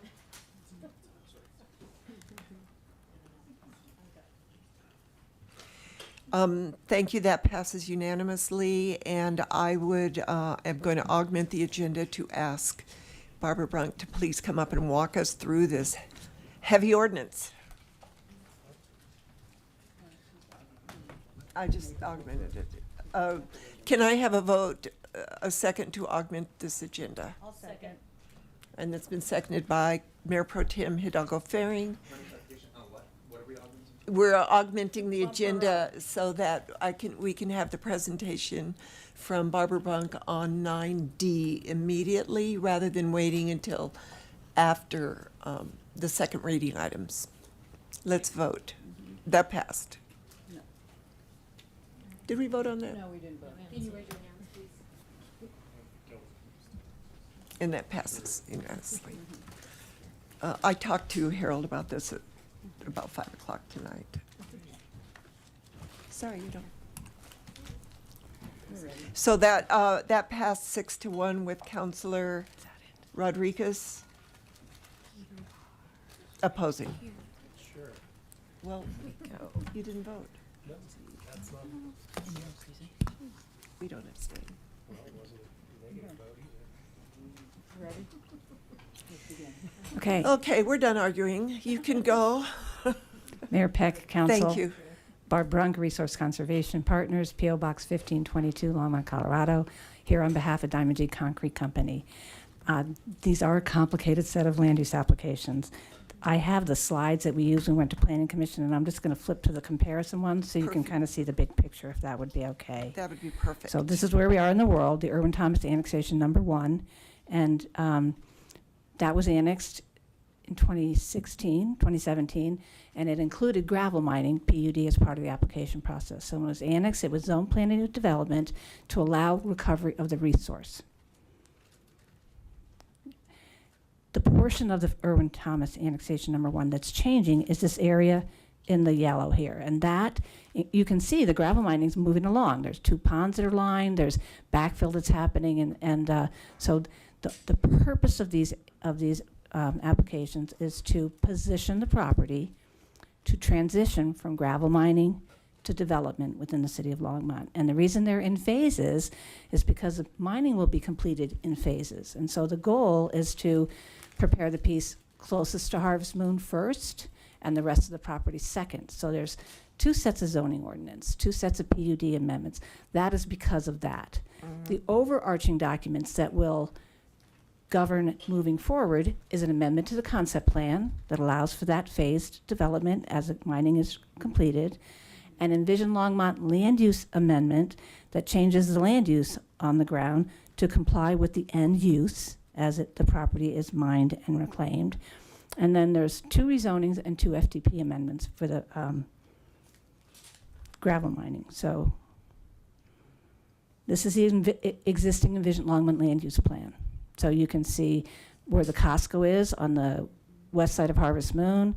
The house pad is there. There's the rest of the mixed neighborhood. There's a big single-family area, and then there's some mixed-use corridor along the highway. So this is the difference of changing the PUD of the Envision Longmont. So the left piece is what's there now. The piece on the right is what it's going to be changed to. And basically, it just reconfigures the existing land uses. So we're not adding different land use to the neighborhood. We're changing the shape of the existing land uses so that they can be developed consistent with what's happening on the ground. So you'll see on the existing land use plan, it's a combination of mixed neighborhood, mixed use, and single family. On the other side, nothing is changing under Costco and where the house pad project is and where the other applications are going forward south of Bountiful. All of the changes are on the east side of Harvest Moon Drive. And so there's a piece up against the corridor which has been reconfigured to line up with the access points that go in and out of Costco, so it makes more sense in the world.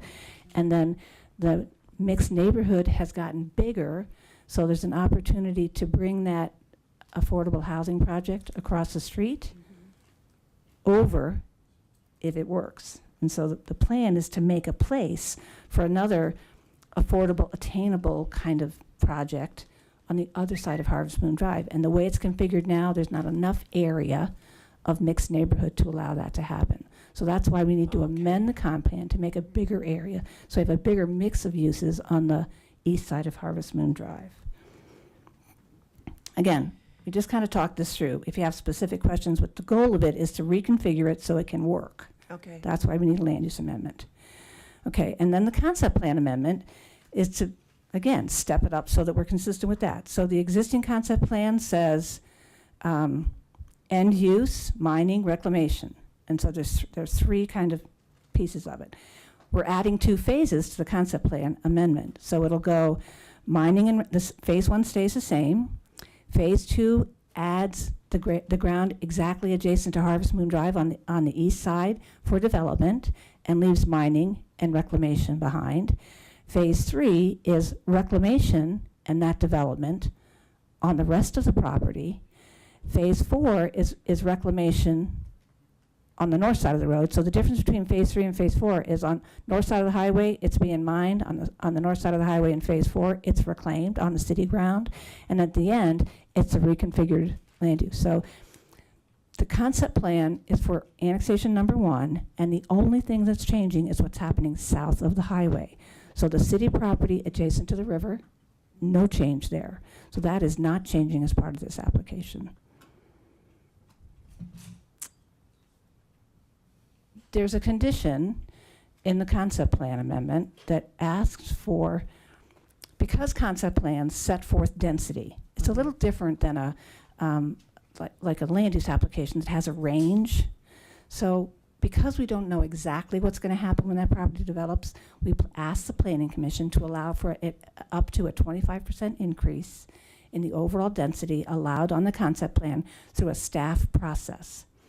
If we don't do that, and we have 10 more units or 20 more units or whatever that is, we'd have to come back through the process and amend the application. So the concept plan that's in your packet that will be at the public hearing has that addition in it. So Planning Commission thought that was a reasonable condition and put that as a condition on the application moving forward in their recommendation to the board.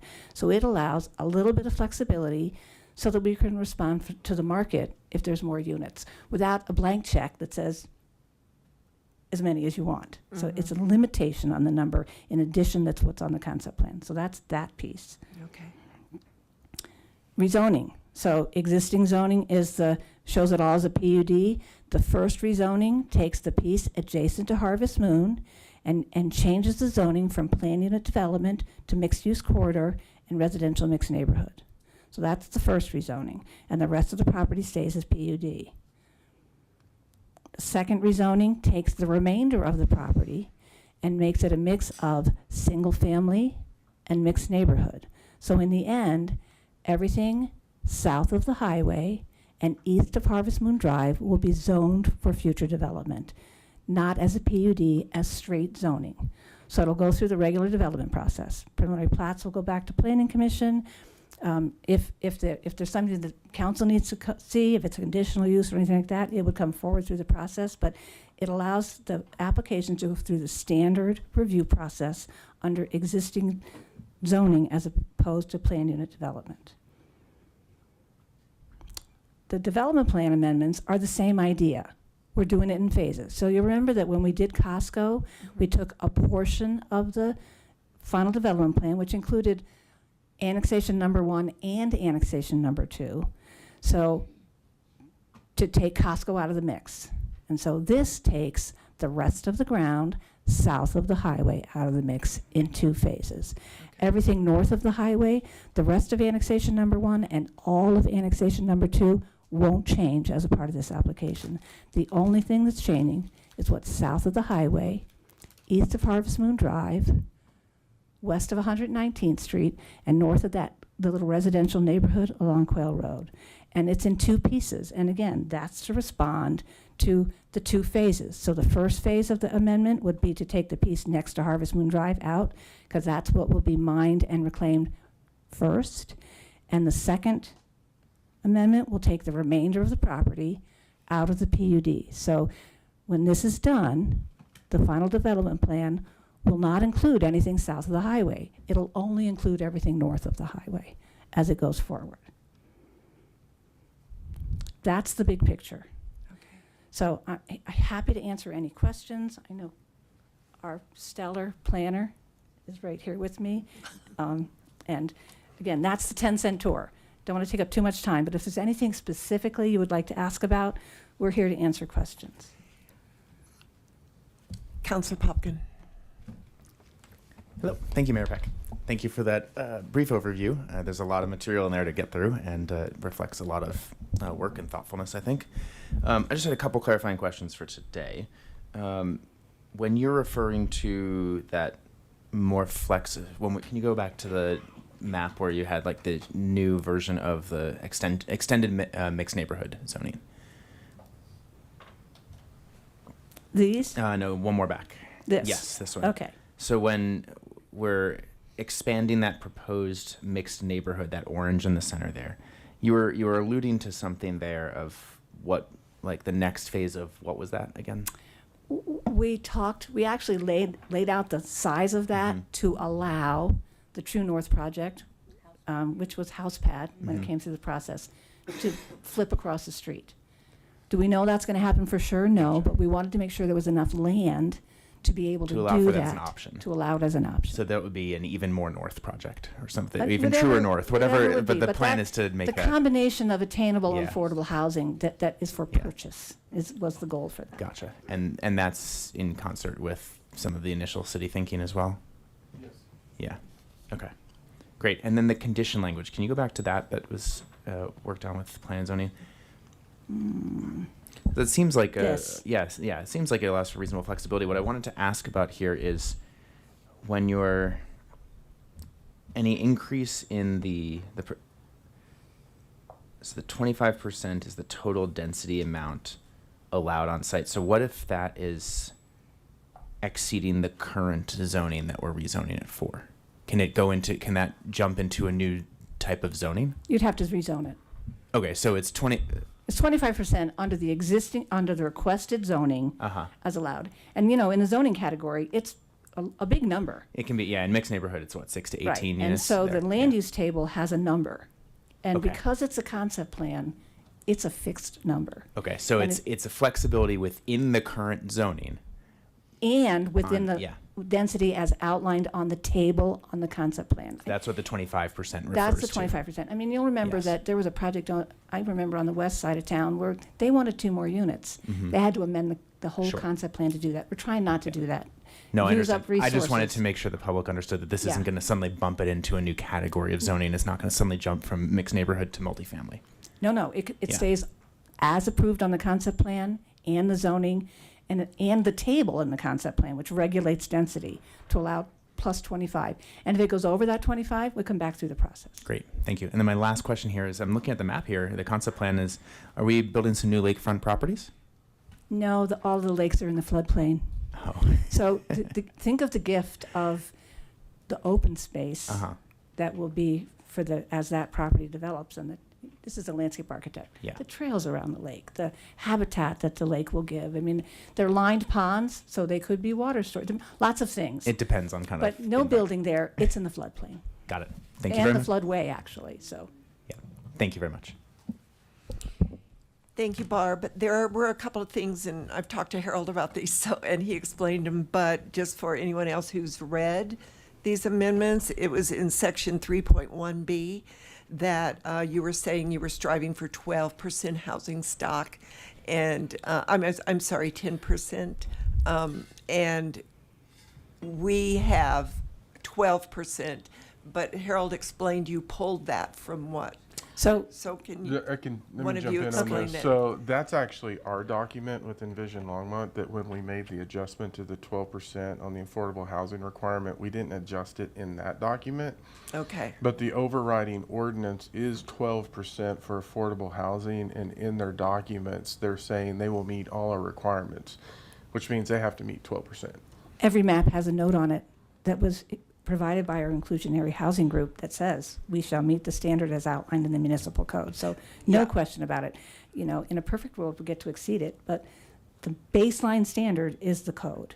And since this is a charter, amending the charter, and I'm sorry, not the charter, the Envision Longmont, I wanted to make sure that that's stated correctly in the amendment. Yeah, so if I could jump in, Envision Longmont is the overriding Correct. larger document. It's the ordinances that actually are the tools that really apply to these situations. And in this case, the ordinance says 12%. So even if you identified an area that I gave to staff to fix.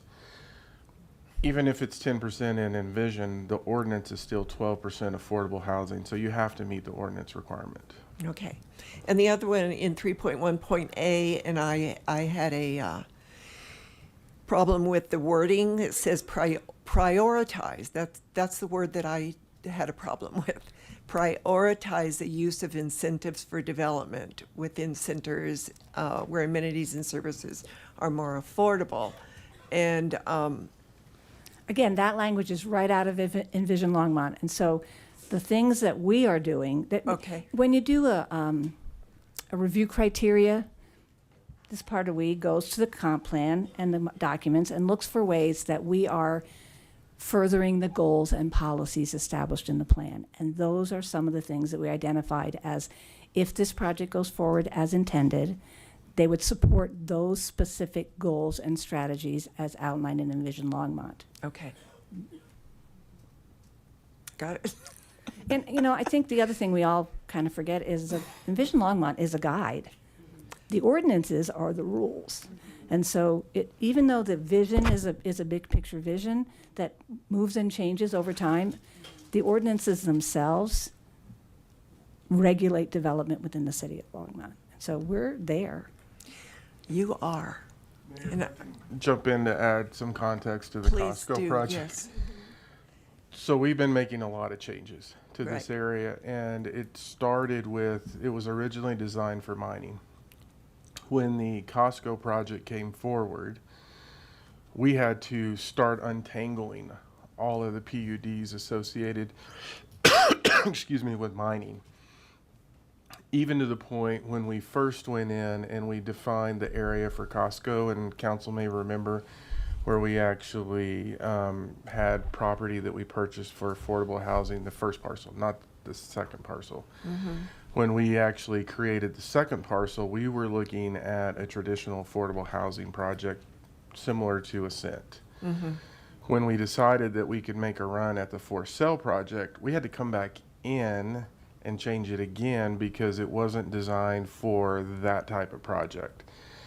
And so I wanted to give council some perspective of this has been an iterative process because when Costco came forward, we were moving fast and furious to meet their timelines, and I think we all knew there was going to be this ongoing process. And so I just wanted you to get a sense of even the things that we were directly involved in, we were having to go through the same process.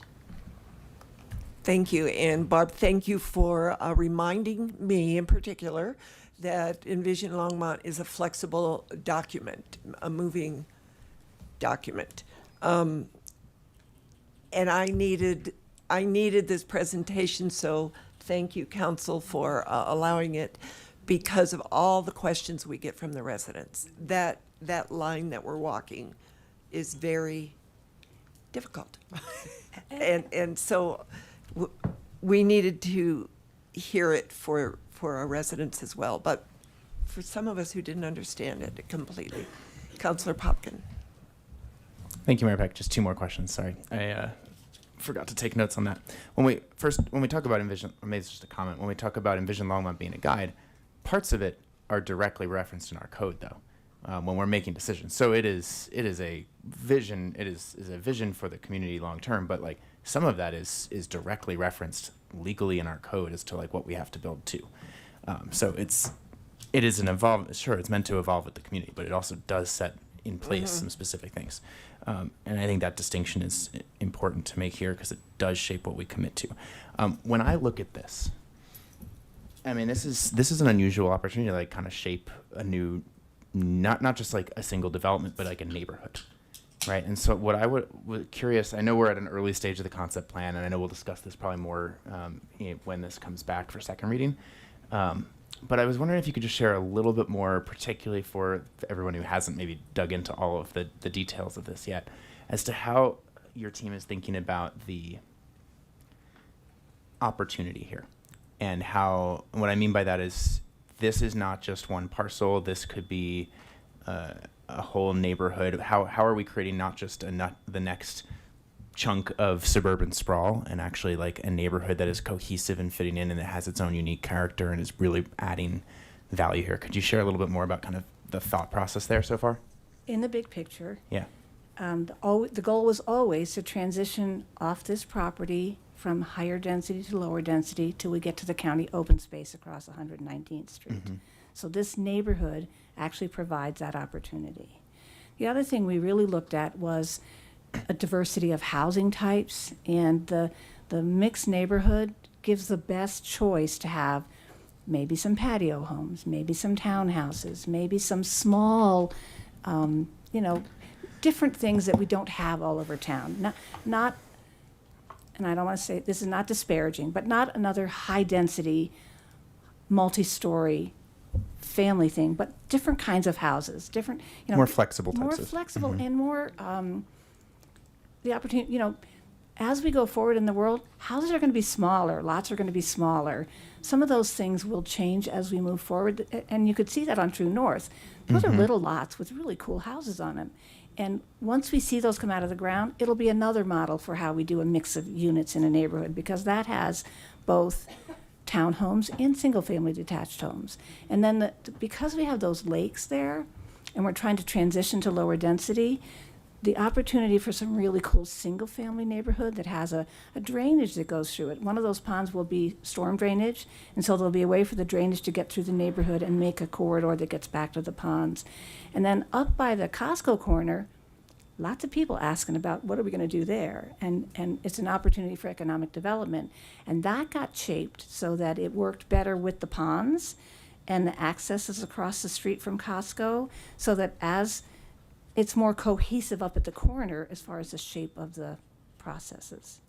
Does that help? That does help. And and maybe the last thing I'll just note is when we're talking about mixed neighborhood as a zone here, you've mostly exclusively talked about housing there, but other uses are allowed there too, Other right? Because uses are. I hear from residents as well, like, hey, can we have some small markets or retail or coffee shop like integrated into this so it's a little bit more of a fluid neighborhood and not just housing and then something else a few blocks away. We're not far enough along in the design process to tell you Of that. course. The zoning allows for it, Right. and we've actually zoned it to allow for it, but Right.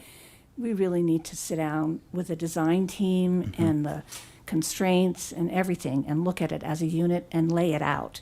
And that will happen probably through a series of preliminary plats, so that the Planning Commission gets to look at the whole thing and what the uses are and that kind of stuff as we go through the process. Great. Well, I'm But we're not encouraged. there yet. I'm encouraged to hear that you are starting. That thoughtfulness is part of the longer term plan beyond this stage. So Has been since the property was annexed. We actually went Yeah. through a design process to figure out what it would feel like. Mhm. And we have some images that kind of talk about what it's going to feel like in the end. And it was about of the land and in the context of where that neighborhood is in Longmont, which is unique. yeah, great. Thank you. Following up on that conversation, this council many times has been discussing how our population is getting older and they want to downsize and need elevators if it is a multi-unit, or have the ground floor be walk-ins rather than having to climb a lot of stairs. And also for disabled people, if you want a diverse neighborhood, that maybe doors for wheelchairs, no front porches with stairs, things that a disabled family or person could live in. Keep that in your mental toolbox. And you'll see that on True North as the units are developed. There are some of those that are actually specifically designed Thank you. for accessibility. Thank you. Councilor Christ. Oh. Thank you, Mayor. And thank you for your presentation. And just today, someone said to me, I wish there were more small patio homes for seniors, especially near green space. So thank you for addressing that immediately. Okay, council, thank you, Barbara. There's no one else in the queue for questions, so thank you for hanging in there with our crazy council meeting tonight. I just want to make sure I'm not taking up space. You're not. So, council, when I called Harold this evening saying that I needed to have some kind of a presentation or Q&A with Ms. Brunk, I also asked him if we couldn't do that, I want to table this. So my question to you is, are we good for a motion to move on, or does anybody want to table it? Okay, you ready to?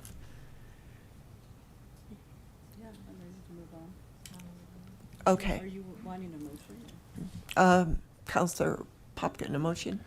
Not a motion. I was just curious. What's the thought process? What would we be tabling? To get a presentation. So we got. But we got it tonight, so. Oh, thank you. Okay. Okay. Counselor, Mayor Pro Tem Hidalgo Faring. Oh, turn you on, microphone. Thank you. Thank you, Mayor. So do you need a motion to move this? So I'd like to move, and do you want these done one at a time or as a lump? So ordinances for 6 land use applications to guide the long-term transition of the 209-acre Irwin Thomas Farm property, Irwin Thomas property, ordinances 1 through 5. Second. Right, that's been moved by Mayor Pro Tem Hidalgo Faring, seconded by Counselor Chris, to move 2025-50, no, I'm sorry. Yeah. 56 through 60. 56 through 60. Let's vote.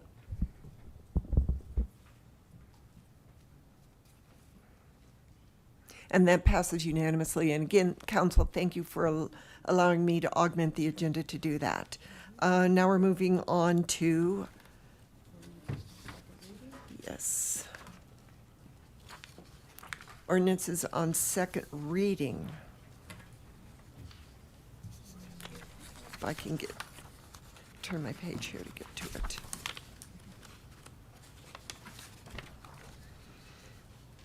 Darn it, where is it?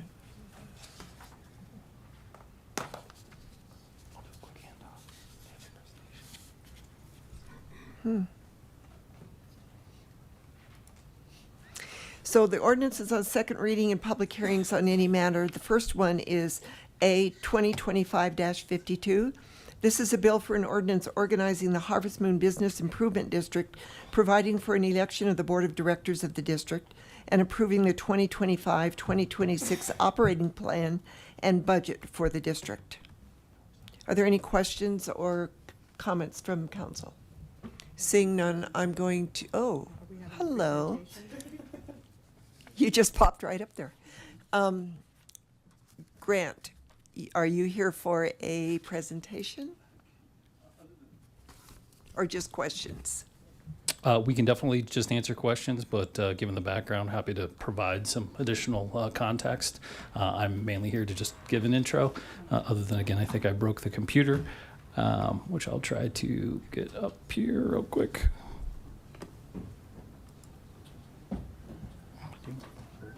I don't know what to do.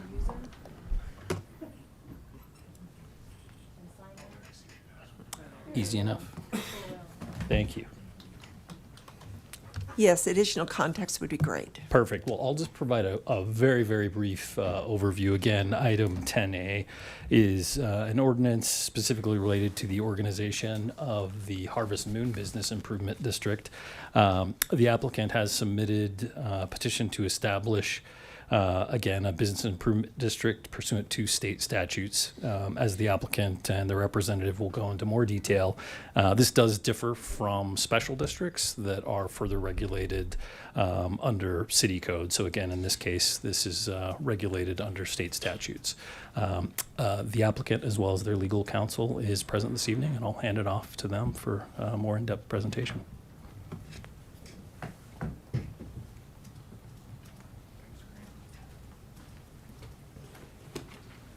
Good evening, Mayor and Council. I'm Jeffrey Erb. I'm here on behalf of the applicant. I'm here to give you just a brief overview of the Business Improvement District. You do already have one in the city. I think it's down at the Fairgrounds LMF Business Improvement District. So we tried, we worked with staff and everybody to try to make this as similar to what already exists in the city to help move this process along. So you already heard a little bit of the discussion about the area and the redevelopment plan that's going on. The Business Improvement District is connected just to the commercial part of that project. And right now it's largely undeveloped. There's a little bit of development in that area already. But to develop the commercial area, it will require public infrastructure to get put in, which includes street lighting, drainage facilities, traffic and safety, and all the things you would expect and would need for the development of an area. So what we do is we looked at that and we said, okay, well, what's the way that we can help make this happen? And to do that, we can organize the Harvest Moon Business Improvement District, and it can build those improvements, and it can also provide services in support of the commercial development that'll be on that property. It's important I want you to point out to you, it's commercial only. So by statute, bids cannot have residential property in them. So that will never be a part of the Business Improvement District. This will only ever be connected to commercial property that's within the bid's boundaries. A little more orientation on where it is. Really two main pieces of property that are going to be part of the bid. The red pieces would be in the initial boundaries immediately, and then we're calling it the gravel mine property would join the bid once it is rezoned as commercial property. Right now it's not zoned, so it can't be in the bid automatically. So that's where it will be located. Take a moment to maybe talk about the structure of the bid. It is a local governmental entity. It's just like the city. I think this is important, right? So it has a board of directors. This bid will be set up just like the one that's already in the city to actually have an elected board from persons located within the bid's boundaries.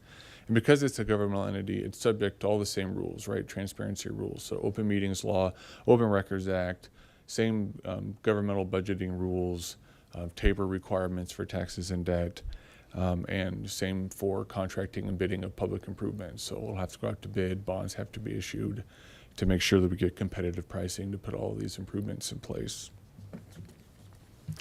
So to pay for those improvements, again, just like other governmental entities, the bid will have the power to impose some taxes and issue some debt to help pay for these improvements. And it really does that through a pledge of property taxes or maybe some other fees or revenues that the bid might have to help pay for the infrastructure. It's in the end only able to issue the debt to pay for improvements that are public in nature and that are in support of the commercial development. So it's not an unlimited source of funds for anything. It is truly limited to getting the public infrastructure in place that is needed to make the commercial development a viable project. These bonds, these are not an obligation of the city. These are obligations of the bid only. So the Business Improvement District is the borrowing entity. The city is not on the hook. You're not obligated to pay for it. All the revenue comes out of the property that's located within the Business Improvement District.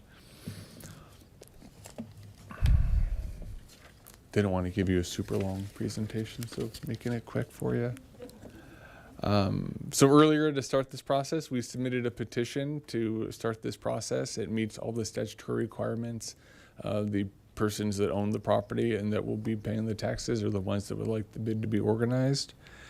And this request to organize the bid and a description of the services to be provided was included. So tonight we're asking for the ordinance to be approved, and this will create the Business Improvement District.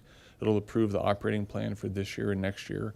And that's actually an annual process that'll happen with City Council. So every year the Business Improvement District will be back here submitting an operating plan and proposed budget for the next year that City Council will ultimately approve.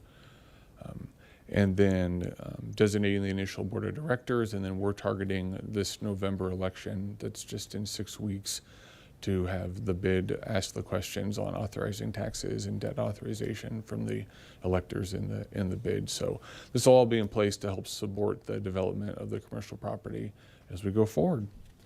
So other than that, I'm happy to answer any questions you might have. So do all the property owners agree? They do, yes. Good. Yeah. Thank you. Seeing no other questions, thank you very much. Oops. You just slip right in there, don't you? Councilor Popkin. I don't have to be first. I was waiting to see if anyone else wanted to jump in. Okay. Building on, this is directly related to what we just, the presentation we just had. So I think that sequence, thank you, Mayor, for suggesting that. I think that made a ton of sense. for us to better understand this. Correct me if I'm wrong, but when we're looking at the area that the bid oversees, that's the area zoned to mixed-use corridor, correct? I think that's what I was seeing on, but maybe Barb can help answer Sure. that question. We can I make think this a we'll village tag team. enterprise, yeah. Yes, exactly. That'd be a zoning question. So, Yeah. in the big picture, the first two pieces in the bid are the existing pieces that Correct. are on the Costco site. Yes. That are commercial property, that are already zoned. Regional center. Regional center. Mhm. When it expands, it'll be the property across the street that is the corridor. The So, mixed-use corridor, Yes. Thank you. So, So and it- good. That's the two-step. Yes, that makes sense. So I think what I'm curious about in particular is the intention of the bid is to basically fund public improvements and infrastructure, right? That's correct. That's where Yeah. that direct revenue goes, and so then it's a question of like, what does that really mean? And so I'm wondering if you can share a little bit more of what I know it's an early stage, but like, what's the vision for this commercial development? Is it another parking lot and a couple shops? Like, what's the vision for how this is going to kind of play out there, to the extent that at least in concept is being thought about? Because that shapes the infrastructure. And where I'm getting at with this, and I'll just spell this out while some folks are thinking and coming up here. Under the zoning for mixed use corridor, one of the key characteristics is that it's served by existing or planned transit and designed to provide safe and clear pedestrian and bicycle connections between uses along the corridor and between the corridor and adjacent neighborhoods. And so we're just starting to see what those adjacent neighborhoods would look like. We know what the regional center is starting to kind of take shape with the Costco and the other surrounding properties there. But what's kind of the mix of uses and the infrastructure, especially from a transportation standpoint, that is going to really get at this safe, clear pedestrian bicycle connection and transit focus that's maybe different from the Costco parking lot? Right. So we're getting more consultants to help Excellent. answer your question, but I'll say big picture, the business improvement district will be available to help build the streets and make sure that there's bike lanes or parking and pedestrian friendly trails or access or sidewalks, landscaping within this commercial area. So the bid can most certainly participate in that. But I'm going to pass it on for maybe some more detail about what might actually be there. Good evening, Council. My name is Brian Williamson. I'm with TST Consulting Engineers. Hi, So Brian. we've been doing the concept planning for the area that's included in the Business Improvement District. So the first thing I'd like to say is that your staff does an excellent job of holding us to all those criteria. So as we work through the preliminary plat and the site development plans, all of those things get included. But we do have, we have been looking at like strong pedestrian movement throughout that. That's like a 15-acre site. Connecting it to the corridor on 119, and then really making sure that there's some strong connections back into the neighborhood from there. We have a preliminary street circulation that you can see in the, let's see if I can just go. So here you can see kind of actually, this exhibit shows the, can you guys see that on your screen? Yeah, okay. You can see where we kind of actually have done that flip of the True North project.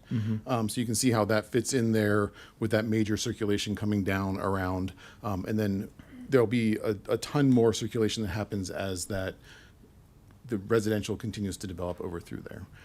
So really, I think, we're looking at some more traditional commercial uses there, maybe some mixed use buildings similar to what's happening on the west side of Harvest Moon, but also possibly a larger anchor tenant, maybe some other service oriented. I'm not allowed to probably say a whole lot about who the actual users are, but I think there's some people who are very excited about the services that would be brought to this part of the town, or the Cool. city.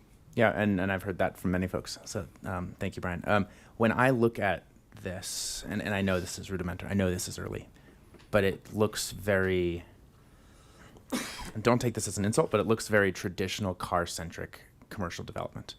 And when I look at what this kind of zoning and Envision Longmont envisions, it's a much more robust transit, pedestrian, bike connectivity that maybe kind of could break away from that construction while still preserving the mixed uses that you have. Like, right, it doesn't have to negate the commercial uses. It's about how people are getting to this and interacting with the site and the other sites around it. Sure, and you can see that we've kind of canted that to about 45 degrees off of north. So that, and the goal really is to keep the cars kind of in the middle of that, and then have strong pedestrian and bike connections around the outside. So that those users are not conflicting as they're all trying to enter the site. There'll be multiple places for those bike and pedestrian people to enter from Harvest Moon where there's no vehicular traffic coming in for Harvest Moon.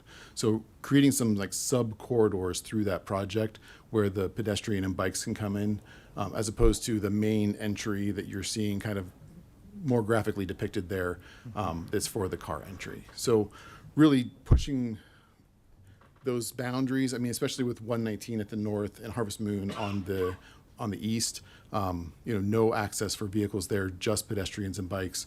On the east side, we have the ponds, right? So there's no access there for cars either. So really kind of creating that bubble with all those mixed transportation uses on the outside, and then pushing the cars kind of into the middle. Gotcha. Thank you. Question for staff on this. What's the process here after we approve the bid?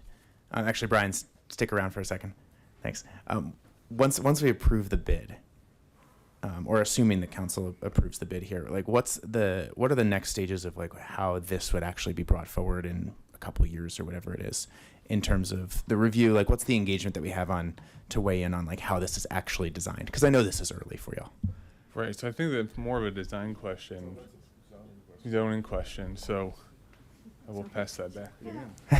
It's the standard city review process. Nothing gets built until we get to preliminary, site plan, preliminary plat, final development plans. All those things go through many layers of review inside the city.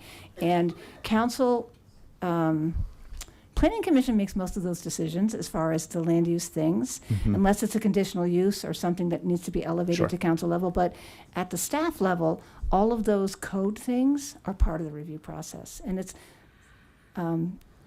layers Yes. of approval. That's helpful. Yeah, so if I can jump in, the bid is really more of a financial tool. Of course.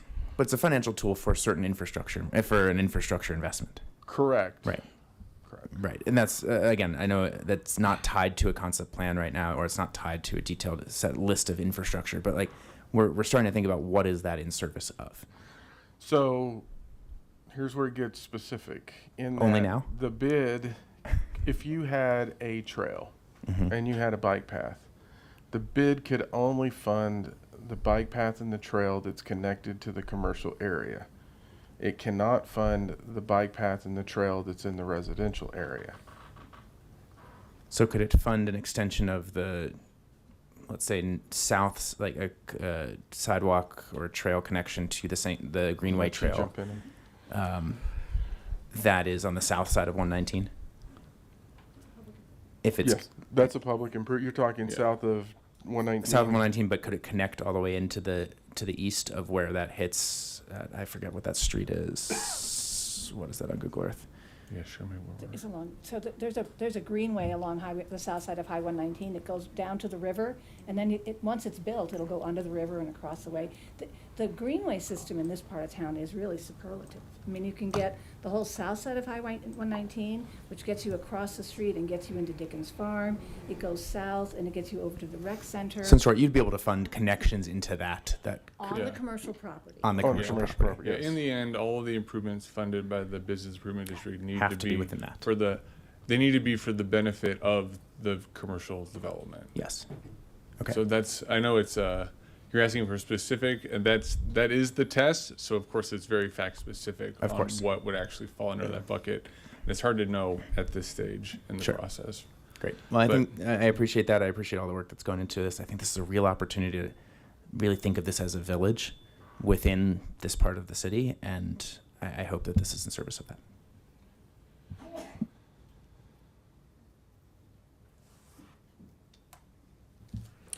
Seeing no one else in the queue, thank you very much. Great, thank And you. I will open it up, the public hearing on item 2025-52. Is there anyone in the public that would like to address this item? Seeing none, I will close the public hearing on 2025 and 52 and ask for a vote.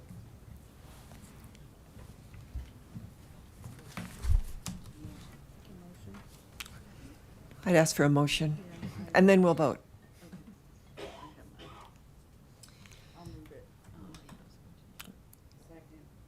Okay, well, yeah, I was trying to put my mic on, but I'll move it. Okay. It's been moved by Mayor Pro Tem Hidalgo Faring and seconded by Councilor Yarbrough. Let's vote.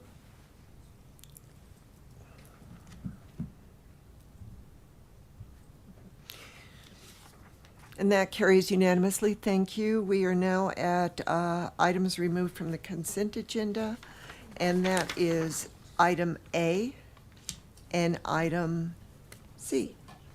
So we'll do it alphabetically. Item A. Councilor Christ. You want to turn it back on?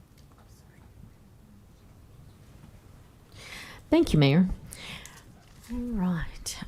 So we're looking at the bill for an ordinance amending the Longmont Municipal Code on rates and regulations for governing electric service.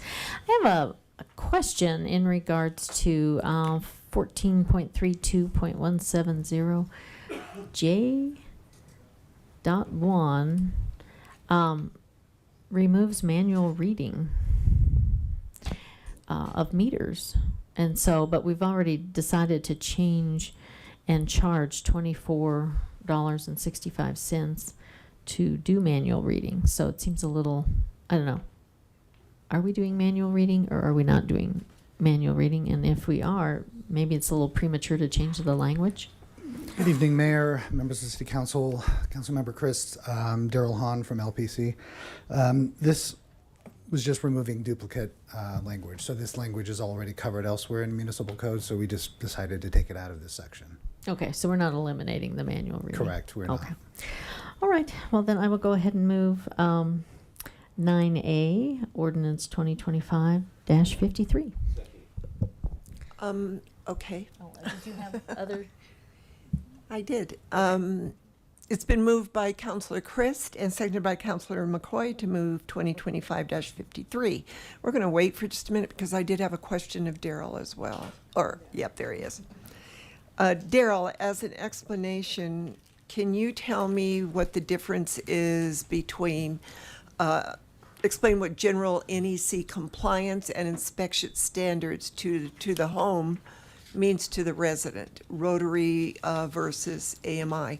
Because it was stated, if I understood it correctly, that with a rotary meter, that the resident was responsible for, let me see if I can read it again. Is there any difference in that at all? Mayor Peck, if I understand your question correctly, I believe there's no difference. This is really not about, the type of meter isn't really driving any difference Okay, here. that's what I wanted to know. Thank you. Mhm. Let's vote. We already moved it,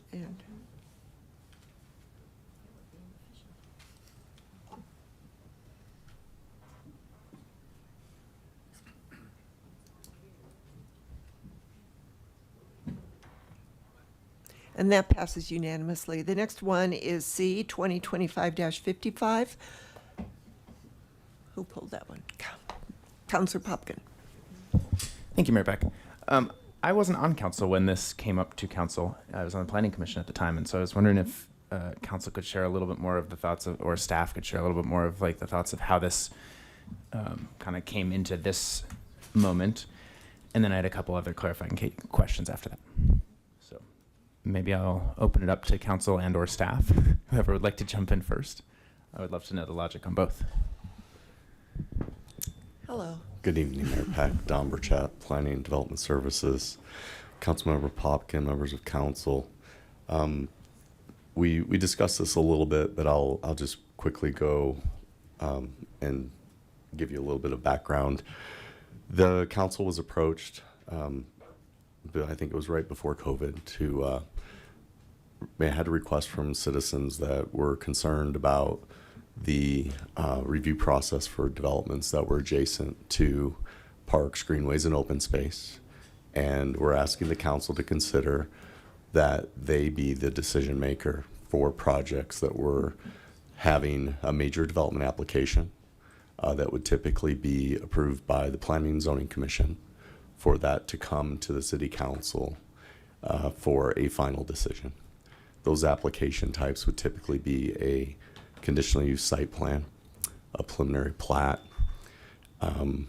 And those really are the two main ones that do not come up to council, because everything else, annexation, land use amendment, rezonings, the things almost, I think that you checked every box tonight on the land use amendments that you looked at with the Irwin Thomas project, those all come to you, okay? And the Planning Commission in those cases makes a recommendation. And so the request was for those types of developments, specifically preliminary plats, conditional use site plans. The citizens felt that that should be something the council weigh in on when it's adjacent to one of those three types of land uses. The council at the time gave us direction to do and make the change. We brought forward the ordinance and council approved it. What I thought that I heard during the discussion with In-N-Out was that the extent of reach that we were saying was adjacent was too far. So when we came and talked to you all a few months ago about trying to get direction on how far is too far, what I understand happened while I was gone was that you settled on a local street. A local street is basically 61 feet of width. When you compare that to the Highway 119 example with In-N-Out, that was 155 feet of right-of-way. So not quite 100 feet, but you're around 90, if my math is roughly correct, difference. So I can understand the citizens' concerns. This would be a change from what they had asked for previously. And so, we're here to do what the council feels is appropriate. And I'm here tonight to answer your questions. And if you want to look at a distance versus a street type, which might be easier for people to understand, we could always make a change to that between now and second reading and have you consider that instead of a street type. And I can give you examples of what those widths are if you are so interested. So I'll stop there and answer any other questions. Great, thank you. I would love to hear from other council members before I ask additional questions, so I'll reserve my time. Well, how polite of you, Councilor Christ. Thank you, Mayor. So the question I had for you, Mr. Burchett, was about collector streets, because those are actually local streets. They're smaller than most people realize. And I thought, that's going to be kind of a short distance between green space and open space. And then we identified one which was north of 66. But when the public came to weigh in on it, I didn't think about, with the way we're building, that the streets would actually grow near open space. So that was just looking at it from the other direction. So I would be interested in hearing what's distances you think would be appropriate from open space. Councilmember Christ, what I would tell you is that our local streets, again, are approximately 61 feet in width. Our collector streets are between 71 and 75 feet. Our arterial streets, so think of Main Street, Airport Road, and Pace as an example, 120 foot of right-of-way. You could look at 100 feet. It's what the council feels appropriate. I may feel that 61 feet is plenty, but that may not be what the folks that you represent feel is appropriate. So I'm here to give you some examples and hope that you can come to an agreement amongst yourselves as to what that distance should be. Councilor McCoy. Thank you, Mayor Peck. Don, say again what the Highway 119 is, what the width of that is, 120? 155 feet. 155. And that's exactly at the spot where the In-N-Out Burger is at. That's the distance from their property line to the property that the city owns.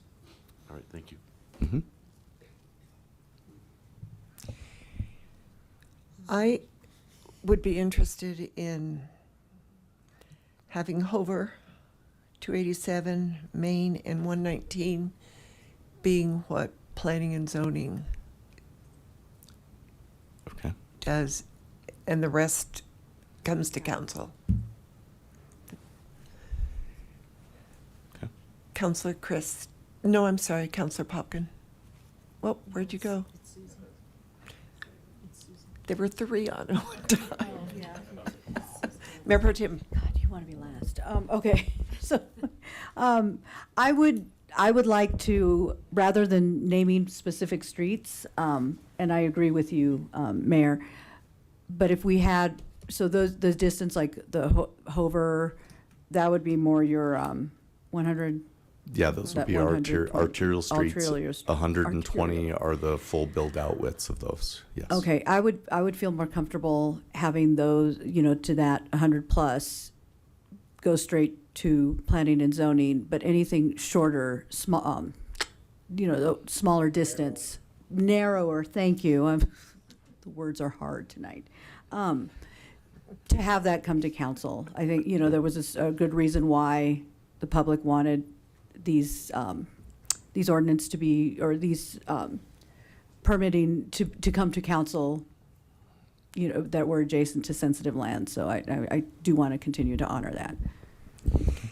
But you did say that as the city grows, the streets widen. That's correct. So the wording has to be that because if the wording isn't specific to the existing width of the street. I'm missing something here, No. but what I'm envisioning is that as the developments grow, then the streets will widen, and that's not what I want to happen. Because then would those go to planning and zoning and not coming back to us if the wording isn't correct? I think that's a slightly different issue because what Don is saying, so the arterials are minimum of 120 feet? Yeah. And so we have design standards for arterials in place. And so it doesn't necessarily mean that streets are going to grow. So as we're looking at multimodal transportation and different modes of transportation, the council, as part of Vision Zero and some of the other work, has also asked us to look at, for lack of a better word, the concept of a road diet in terms of how we're moving traffic through certain areas. And so I think if you looked at the widths that you're talking about, I think what you're saying is arterials and not collectors. So I would highly recommend the council get away from using street type terminology and stick to a distance. And it could be the existing distance, not if, in my case, if I'm doing a development, I have to dedicate 20 feet of right of way, and now I'm outside that distance, it could be the existing, not the future, but the existing right of way width that exists at the time of the application. So what I heard, at least a few of you say, was 99, well, let's say less than 100 feet of right of way that exist at the time of application, council wants to look at it. Mm-hmm. If it's greater than that, the planning commission would go ahead and review it. So if there's 4 or more of you that feel that that's a way to do it, we could obviously do that. But I would get away from using street type and go to a distance that we can measure and say, you do not meet this. You have to come to the city council. Oh, okay. That would be my recommendation. You've done this before, huh? In another life, so. So 2 of us have brought this up. Is there anyone that would like to talk about it or confer, or as we're giving direction? Disagree? Agree? I agree with 100. Councilor Popkin. Thank you, Mayor Peck. So, Don, thank you for sharing that perspective and that approach as well. Was the reason that staff brought up, again, I wasn't on council at that time, so when was the reason this was brought up in terms of type of street or type of road, because that was the direction at the time to explore that versus a distance approach, like just figuring this out better? Is that why that was originally brought back to us? You know, it's a term that we use a lot, right? But unfortunately, sometimes when you think about it, a term that I use might mean something to me and be a little bit different to you. And so for clarity standpoint, if you're asking my professional opinion, I would go a number because it's measurable. And if we ever change nomenclature, such as a minor arterial, a major arterial, and an expressway, is that a highway? You know, there's these questions, but if you have a distance, we can all agree that we're going to use the measuring tool on ArcGIS and measure the right of way, and it's either is or it isn't. You don't have a debate of what's You don't have the what's in a name debate kind of situation. Exactly. Okay. I just want to make a broader comment. We've had some fairly substantial proposals that have come, at least just in the months I've been on council. A lot of different development, but other issues as well that have come up. And the more issues, the more types of reviews that council asks for, the more items get added to our agenda that otherwise the planning commission would handle. And so from this isn't saying that there isn't a council advised review process that the planning and zoning commission would handle many of these. And so I think we just want to make sure that whatever distance or approach we take here balances what the real sensitivity is that maybe we're managing with the amount of work and effort that would go through. So just wanted to flag that, because otherwise you could have a lot of things still come before council that may not need to overall. So if the distance approach is easier to abide by, I think I would lean towards that personally.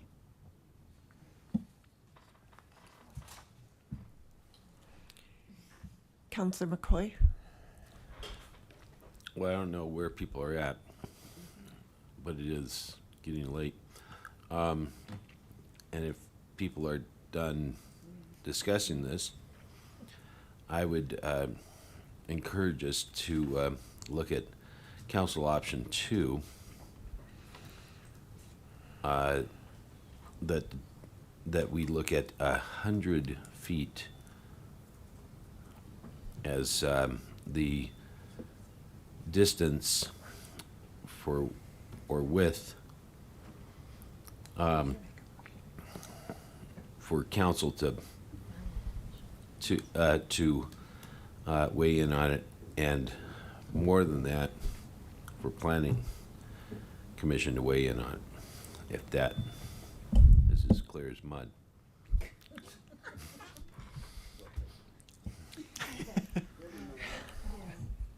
What Don Burchett said.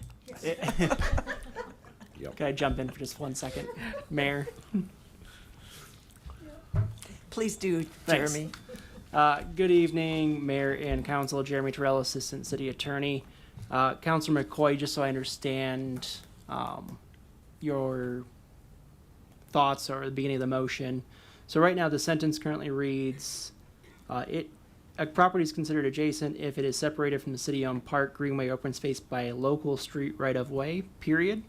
That's the current version of the ordinance. So what I'm hearing is it should read, it is separated from the city-owned park, greenway, open space by less than 100 feet of right-of-way. Perfect. Correct? No. No, less than it would come to us. I'll second that. Any other discussion? Councillor Popkin. Thank you, Mayor Peck. I'll keep this brief. I guess I'm wondering why 100?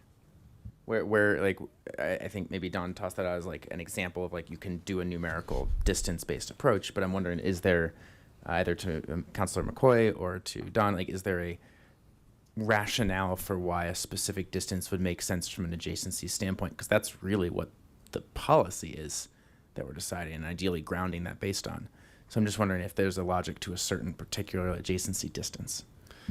What I would offer for the council to consider is I think what I've heard from the discussion tonight is that you feel that Highway 119 and our arterial streets are the point at which you believe it kind of is far enough away that there's not an impact from development on the other side of that right of way to a property the city owns. And being that the standard is 120, this gives a little bit of flexibility for you to have a existing right of way that may not be expanded yet and still come here for council to look at and determine if there's an impact.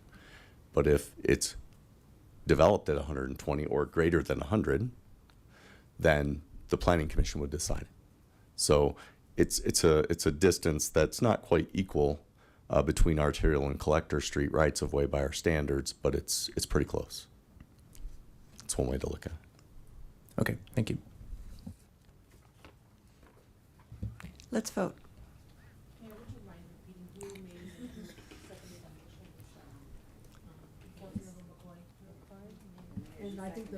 Is this a motion to amend? Yes. Yeah, I was going to say. Do you have the direction you need? We need, we need the motion to amend the ordinance at 100, and then we have to have a motion to approve the amended ordinance. ordinance. Approve the amended ordinance. Okay, This is the so amendment. let's go back to the amendment that Councilor McCoy made that, Mayor, this is the amend motion that is on your screen. live meeting. I do. The vote hasn't completed. A couple of people have not voted. I haven't wrapped this vote up on the amend. Okay, So I'm lacking Mayor Peck. There we go. Mayor Peck, did you vote? No. That's all I'm lacking. And then I can close this vote to amend.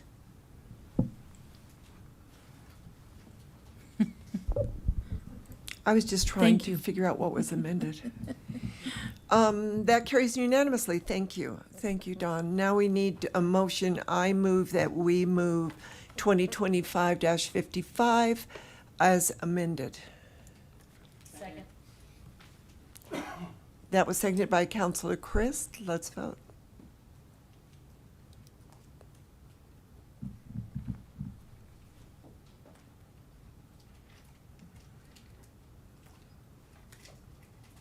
Passes unanimously. Thank you. Okay, that was the last one. And now we are going to go to, what are we doing here? General business, 2026 proposed budget presentation and first public hearing. I'm gonna go get some water.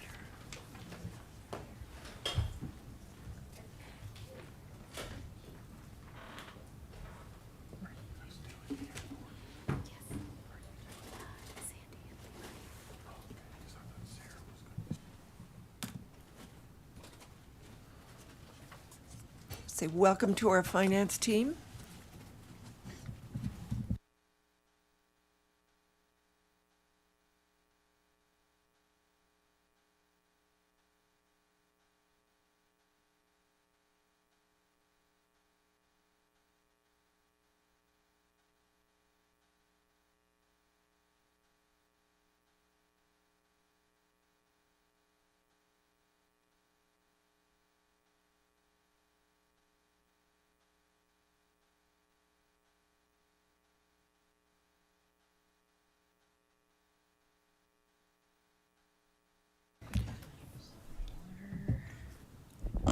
I'm just going to jump up to get a drink. Teresa, just get started when you're ready.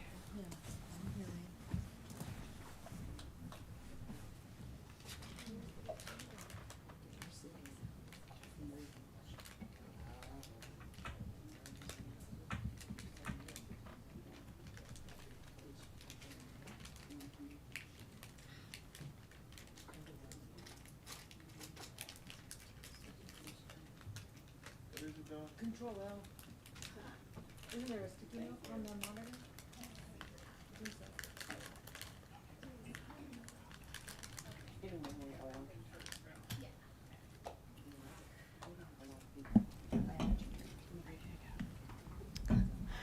All right, good evening, Mayor and City Council. Sandra Cifuentes, Budget Manager. For our 2026 proposed budget presentations, we're going to be covering the topics you see on your screen. We have an update on the ridership and utilization numbers that were included in your packet that we wanted to bring your attention to. Then we have Sandy here tonight who's going to be covering the airport fund budget summary. We will also look at the 2026 proposed financial policy changes.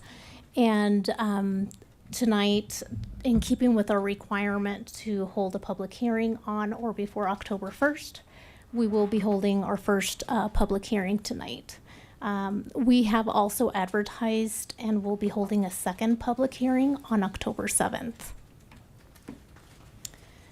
So for the ridership and utilization numbers, a couple weeks ago or a few weeks ago, Councilmember Popkin, you wanted to, or you requested additional information on the ridership and utilization numbers. These were included in your packet, so you may be familiar with this table here. But since then, we have received some new information from one of the providers, Via Mobility Paratransit. The 2024 amount that they included on their information, the $74,094, that was for all of Boulder County. So it was higher than it should have been. So the corrected amounts and the updated information is on your screen now. So the 2024 Longmont only ridership amount was actually $27,973. We just wanted to make you aware of this and have highlighted here tonight. And with that, I will pass it on to Sandy. Thank you very much. Mayor Peck, members of council, the other Sandra of this budget presentation. Sandy Cedar, Assistant City Manager, and I'm here to talk about the airport expenditures. At the July 22nd meeting, Mayor Peck made a motion to bring back the expenditures and have some understanding about the airport pro forma, which we said that we would bring back as part of the budget presentation. Thank you. Let me go through a little bit of what Sarah DeValier had helped us to prepare. So first of all, here are some numbers about the airport budget summary in general, including the total proposed budget, what that increase was, and the key drivers to that increase of $80,000. Part of that was the administrative transfer fee. One thing I want to just mention about the administrative transfer fee is because I think people get confused as to what that means.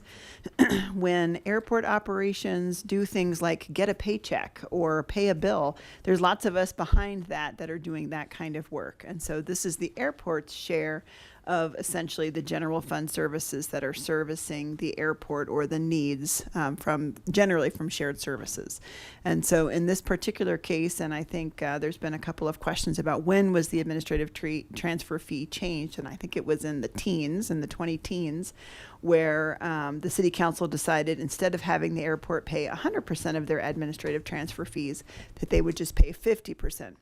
This policy has swung in different ways over time, but the city council at the time really felt like there wasn't enough money to be able to put up matches to the federal grants, the FAA grants that were out there. And so the way that they handled that was by requiring 50% of the admin transfer fee to be paid from the airport. So when people say that the airport is not paying its way, that's technically true, but it's also the policy of the council to only require the 50% of the admin transfer fees there. So there was an increase in professional contracted services. Levi and I have been talking about some ways to be able to reduce this in the future. We've gotten some assistance from our fleet friends to potentially eliminate a couple of maintenance contracts that are happening out at the airport. But for right now, that mowing and maintenance is really important to make sure that the airport is in good shape. In addition, like you'll see in almost all the funds, there is a fleet operating and maintenance cost, an increase based on the incredible jump that we saw in how much vehicles cost, as well as catching up on our inventory and our maintenance numbers from the fleet side.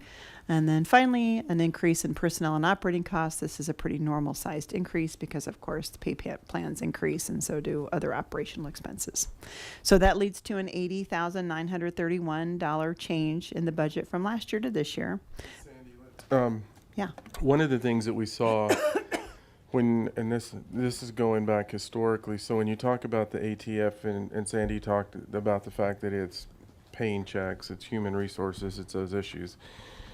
It's also legal services and our time and other things that we're dealing with. So for example, during that period when we were in the Part 16, I think we actually had conversations with the council at the time about augmenting how we were paying for those legal bills, because that was thinking about Eugene, we were in the 6 digits in terms of the cost for the legal fees associated with that Part 16. And so I just wanted you to know that it's that administrative transfer fee can adjust. We're a year in arrears on the ATF in that we look at what is the work that we did the previous year when we allocate our percentages. And so in a year where you have a lot of legal costs driving it, then that shows itself the year after the legal costs come into play. Also, that is including time from, for example, my position, Sandy's position, and the staff that are dealing with that. So as you see the type of work, the ATF will change. Yeah, I think that's fair. You know, the other thing that I think sometimes folks ask is, how is the admin transfer fee calculated? Like, how do you get to those numbers? And it does depend division by division. I can give you the example of in city manager's office, there are several things that determine the admin transfer fee. One of those is that Harold and I, and soon Jen, will be laying out how much time we've spent with each of the different departments, and that's part of it. So as Harold said, when airport takes more time, airport gets charged more as part of that administrative transfer fee. But we also look at all kinds of things. How many articles were in the newsletters? We look at how many minutes the city council spent on different subjects. It's a very, I would say, thorough process to ensure that we are charging our departments appropriately that year in arrears, as Harold mentioned. Yeah. The other thing is that I think we have always talked about the idea that enterprise funds pay their own way. The airport enterprise is close. I'm going to show you some data. The airport enterprise is close until you start looking at some of the capital investments. And so I'll show you a couple different performance there. The only thing at this point that the airport is not really paying for operationally is the other 50% of the admin transfer fees. It is also part of FAA guidance that, and they try to strive that airports also pay their own way. So this is very aligned with what the FAA says as well. Okay, so let's take a look at it. This is the 5-year pro forma, the 5-year budget projections for the airport. This shows balanced expenditures and revenues. When you're looking at the revenues, you have taxes, charges for services, interest, and then miscellaneous includes the hangar leases. So that's why that number is so big, is because that includes the hangar leases. That gives you your available funds and the operating funds that match. And so in this budget, these things are matched. Over 5 years, you can see that for the most part, with the exception of the admin transfer fee policy from the council, the airport is paying its own way, and those expenditures are matched by operating expenses, by the revenue that's coming in. Where the big gap comes in is if you look down under unfunded projects, there's a lot of unfunded projects in the CIP, and this doesn't allow for that kind of match money. So when a grant does come up, we try to ensure that we appropriate it out of the fund balance. You just saw this happen with the taxiway grant that we just received. And so Harold and I asked for budget staff to kind of take a look, for Sarah to take a look at what would it look like if we laid those costs into the pro forma. So that's what this one looks like. This is a 5-year pro forma that basically shows the same kinds of things, where you're getting your revenues and where you're spending your expenditures, but also includes a portion of that CIP in there. And you can see pretty quickly that the ending working capital, or the airport fund, really doesn't hold on when you take a look at the capital side, the capital needs of the airport. Oftentimes people will say, well, why aren't we building more things, and why don't we have, more nice amenities at the airport? Well, part of it is because we don't have the money to do it, right? And which is, I believe, why you are looking at landing fees and have directed the staff to bring that back after we consult with the Airport Advisory Board. So this is what it looks like, an updated 5-year pro forma with the capital projects included. Let me show you the next 5 years. This is the next 5 years after that. So when we think a little bit about the revenues from the airport, there's lots of different things that we can do. We'll bring back some options for that along with landing fees, but certainly the landing fees, how the leases are laid out, but there's also other opportunities for revenue that we'll be taking a look at. And so this is when people say, well, is the airport paying its own way? This is where we start to run into operational difficulties. It's when it comes back to the infrastructure. Yeah, so I wanted to make sure, does everyone, because I know this is going fast and it's small, but These airport capital projects are, I would say, not dictated by the airport master plan. They are more dictated by what are the maintenance needs of the airport to keep it safe. And that process is something that Levi runs along with CDOT and the FAA. There's some regular meetings with them to determine what's the next capital project that really needs to happen in order to maintain safety at the airport. Excuse me, do you want questions in between, or would you want to go through all of this? No, it's not very long. I think, in fact, I only have one more slide. Oh, go back to the other slide then. Okay, great. Yes, go ahead. Councilor Popkin. Thank you. Just not even a question, just more of a comment. Thank you for this detailed walkthrough so far. What I heard at the last airport advisory board meeting is that a bunch of board members would appreciate having a little bit of a sense of the financial picture too. So hopefully, now, whether it's now that we have this or as we were assembling this, we can include, it would be, I think, ideal if we could include this information in a future packet there. I believe we'll be talking, in fact, we would have talked about it, I think, at the last meeting. Right. And Melinda tried Then really I hard believe to get that's a quorum. fantastic. Thank you. And so we'll be talking about it at their next meeting. In addition, what Levi and I talked about was just kind of a month-over-month expenditure report. Jennifer, why not, produces that for Levi, so why not include it in the packet so that people can see how the expenditures are going month over month? Beautiful. Thank you. Yeah, you bet. So just to kind of summarize, the current revenues don't cover the expenditures over time. The fund is relying on those grants, and that grant, the grants are amazing from the FAA. I've never seen grants that require a 5% match. That's pretty, there's a lot of investment from the FAA in what happens with these airports. And then, obviously we start to go negative in 2029, depending on what kinds of capital we end up funding. And the average shortfall is not huge. It's 25,823. That's not a huge number. But there are some options and some things that would need to take place in order to fill that gap over time. And if you include the average shortfall, if you have the capital needs, it's 106,650 year over year. Again, it's not a huge amount, but it is something that would need an additional revenue stream. So when we bring back the landing fee recommendations, the plan at this point is for us to set up several different opportunities for how the city council may look at landing fees, as well as legal analysis. Once the council decides which direction, we'll check that with the FAA and make sure they're comfortable with that. I certainly heard Councilmember Popkins' motion around the saturated pattern. We'll be bringing that back on October 7 because the Airport Advisory Board did create that idea. I believe it was Melinda that created that idea, and so we'll be bringing more information about that in October as well. So just as a reminder, Airport Council direction thus far, and this is not necessarily in order of the motions that you all made, but just kind of how we're working on stuff. This first one, understanding airport finances, this hopefully concludes that direction. And again, we'll give this to the Airport Advisory Board as well. And then landing fees, we'll be bringing back landing fees once the AAB has a chance to weigh in. They had given a direction earlier. They had submitted a direction earlier, but without this understanding. So how you set the fees is kind of dependent on what the deficit is that you're trying to pull together for capital infrastructure. So we felt like they needed that information before they could solidify their recommendation. Emergency procedures and communications, the AAB has looked at that once. We'll bring that back as soon as they approve or change up what Levi has presented. Voluntary noise abatement program, this now goes along with Councilmember Popkins' motion, so we'll bring that information back on the 7th. And then lease language, unleaded fuel, and some other stuff. So, I like the other stuff. Other stuff, yeah.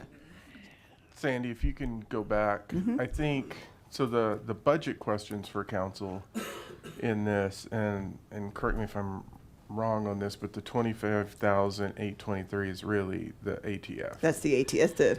That's the unpaid portion of the ATF, right? So council could either direct us in our financial policies to continue with the 50%, or council could direct us to do 100%. The delta in that's the 25,000.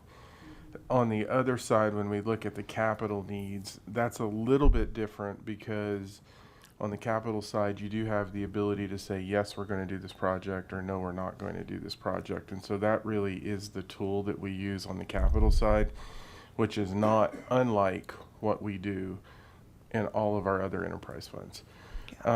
If you can go back, I just want to touch on this because there were some questions this weekend at Coffee with Council. This one or the one before it? Okay. Let's start here. And so when you look at, what's in place, so what we're saying is that we also have a requirement with the FAA, as they talked about, to maintain the safety issues. And so that is what Sandy's talking about when we discuss what do we actually need financially, which ties directly into what you gave us direction to look at, is just additional revenue sources. And that's what they're working on. There's been some questions about, so what if you didn't take any other grants? And we've kind of talked about this with council before. We still have a requirement to maintain the airport for 20 years. And so when we talk about what would we need to do in that case, is we would then have to start filling these capital gaps, and the operational gap that would be created in terms of our the funding that we get on an annual basis. And so when we talk about how big that gap can be over time, what is the FAA annual contribution? It's about, it changes from year to It year. depends, yeah. Over 100,000. So you can see when we talk about how much then the general fund would have to start bringing in over time to offset some of those costs. Thanks, Harold. Even though grant assurance is, I know that's the way we have to go, and it's a good deal for the airport. Can you tell me on the unfunded projects, TRP 12, what was that one for? Let me see. Do you know what that grant was for? For that one. So Come on up. I feel like it's the overall everything. Oh, it is? Grant, but yeah, go ahead. That's kind of the correct answer, is overall Okay. everything. So that's kind of the way it's been set up in the city system since I've gotten here. Is TRP 12 is kind of the project for the airport that these grants go to, that then we bring whatever project that year's out of. So it's always kind of TRP 12. So recently that's then been the apron rehab project and the taxiway alpha rehab project are the two that are ongoing right now. And they're generally rehab projects, right? Almost Levi? exclusively, yeah. And what would, excuse me, I'm sorry. I think one year when we had to do, for security reasons, the fencing project came out of that, the fencing gate project. Yeah, so that was a few years back, and then we actually just completed that this spring. It was the completion of the wildlife fence, and that was a FAA priority, so they diverted funds towards that. Yeah. So does each grant have a sunset on each one? And that's what I would be curious as to, and how many grants, kind of like bond assurances. Do you get to a point where they're not going to give you any more grants because you have so many outstanding still? No, it's all entitlement funding. As part of the NIPIAS, the National Integrated Plan of Airport System in the United States, are covered by acts of Congress that give us entitlement funding. So it's pretty set, kind of the money that we get. The individual grants that are written themselves, of course, they have a creation date, and there's a point where they're closed out.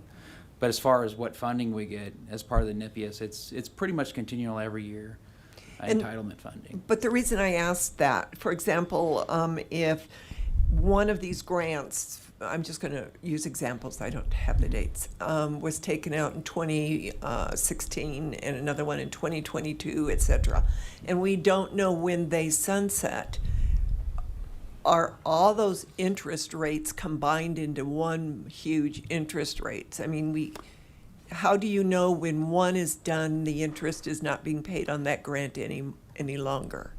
That's what I'm wondering. Because that would bring down the expenses and let you know in your budget, can we take out another grant that size with that kind of interest and be able to pay it back? guess I don't believe that we're We don't paying pay interest on the grants. These are Oh, grants. okay, Yeah. that's what I didn't They're understand. not loans. And it's sort of like CDBG, so CDBG, the Community Development Block Grant Program, there's entitlement communities and you receive a kind of a funding amount, and that's sort of how Levi is describing it. The other thing to know is that the FAA won't begin to pay out on any of the grants until the work starts. So they're a little stricter about that piece. And I think that's probably how they hold that accountability, is because it does take a little while to go to RFP and to get a contract signed, to Right. get work going, and they won't pay any of their portion until the work has begun. Okay. Yeah. Thanks for that explanation. Matthew, Counselor Popkin. Thank you, Mayor Peck. Thank you, Levi and Sandy. I think this has already been very helpful context for me and hopefully others as well. A couple clarifications. One, Sandy, could we go to the next slide when we talked about the upcoming council actions? Yes. Yes. So I just wanted to clarify that the motion today on the saturated pattern policy wasn't related to voluntary noise abatement program. That's related to safety of operations. We're still going to bring some information. Oh, back you on can it. bring it. You Yeah. can bring it in a package with all of this. So I just wanted to clarify for you and the public that was not about noise management. It is about safety of operations. Thank you. I appreciate Yes. that clarification. Thank you. And then you had mentioned also from a process standpoint, we had a couple items coming back on October 7th. Was landing fees on that agenda or not? No. Okay.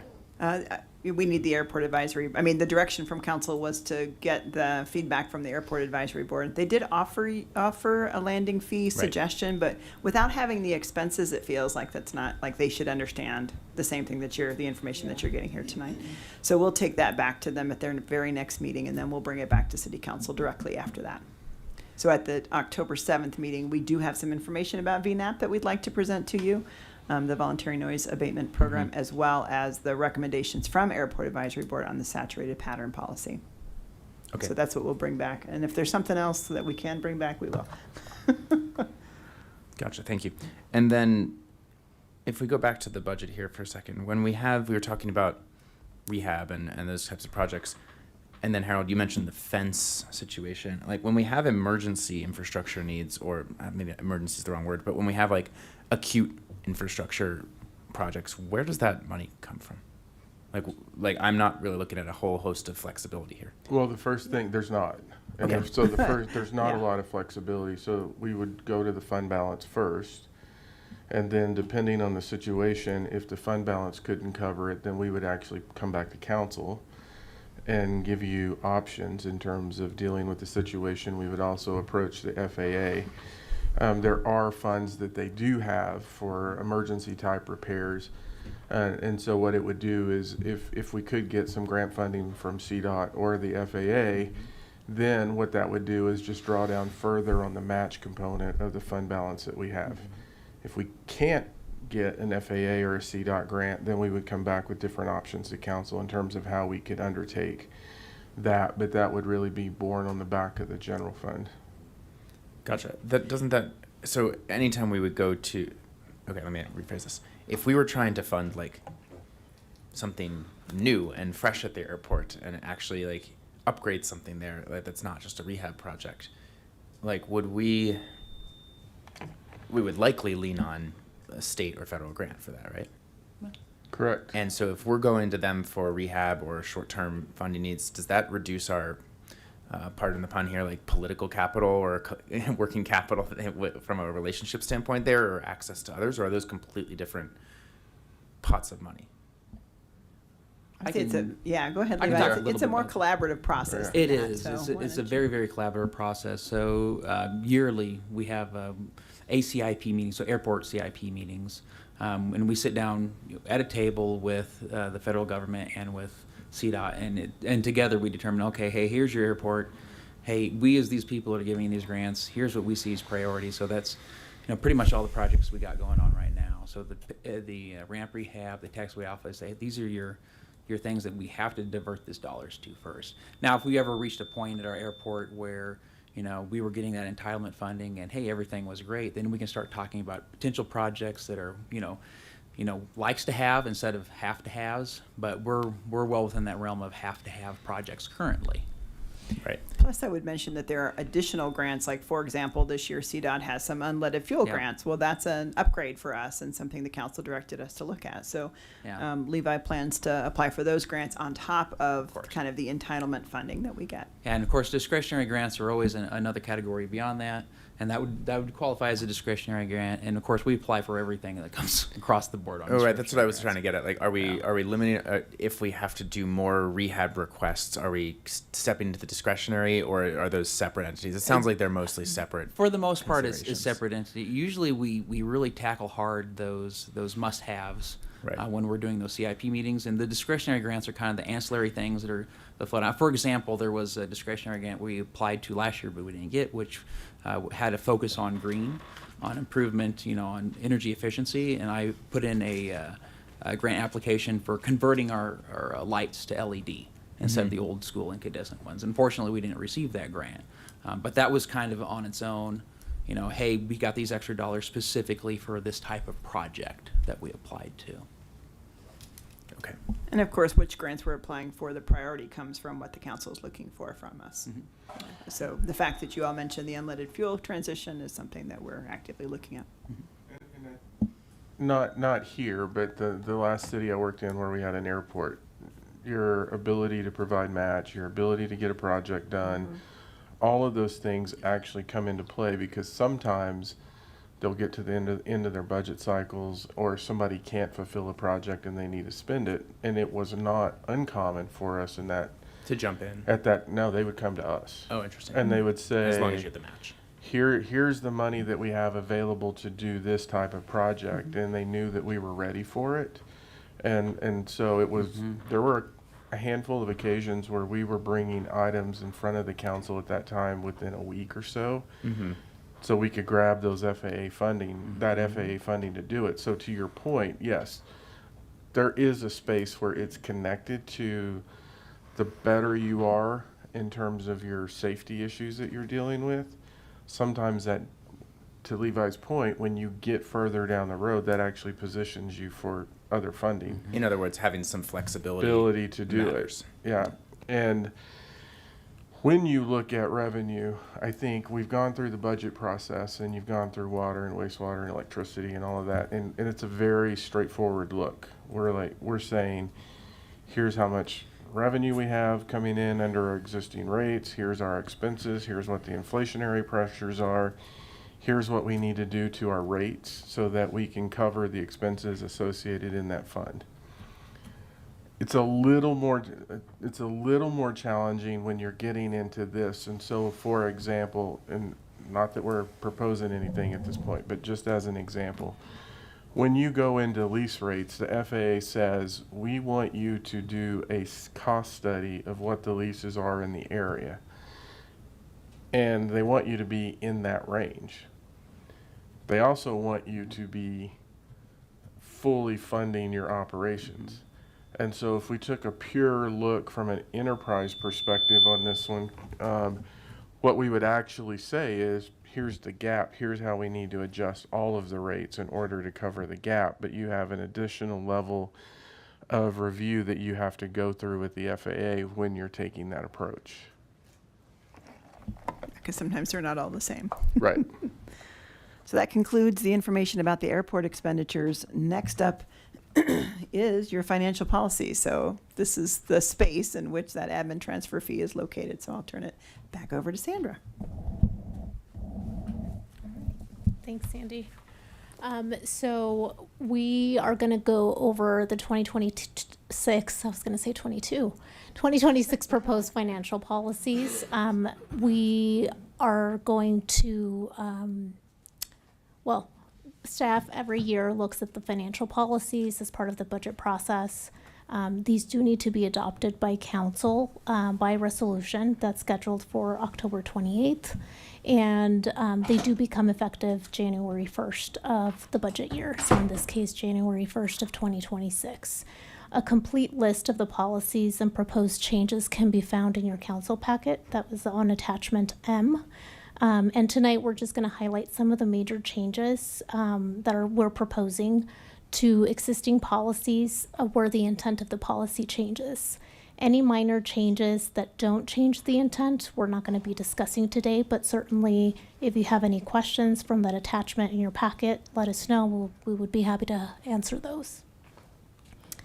So we are adding one new policy into the policies. We have the broadband utility reserve. This is a new policy. It was not there last year, and this just sets a reserve for the broadband fund. I won't read it, but if you have any questions, let us know. The next set of policies, these are updates. So these are existing policies. We're just making some modifications. On this one, on the incremental development revenue, the policy itself is not changing, but the implementation statement that follows that policy is. You may recall from a meeting earlier this month, we talked about increasing the number of dwelling units from 200 to 300, and so this change would do that. The next policy is the public educational and governmental access television services. This change or proposed change is just to simplify the policy. Rather than paying based on budget, this would allow us to pay based on what is received.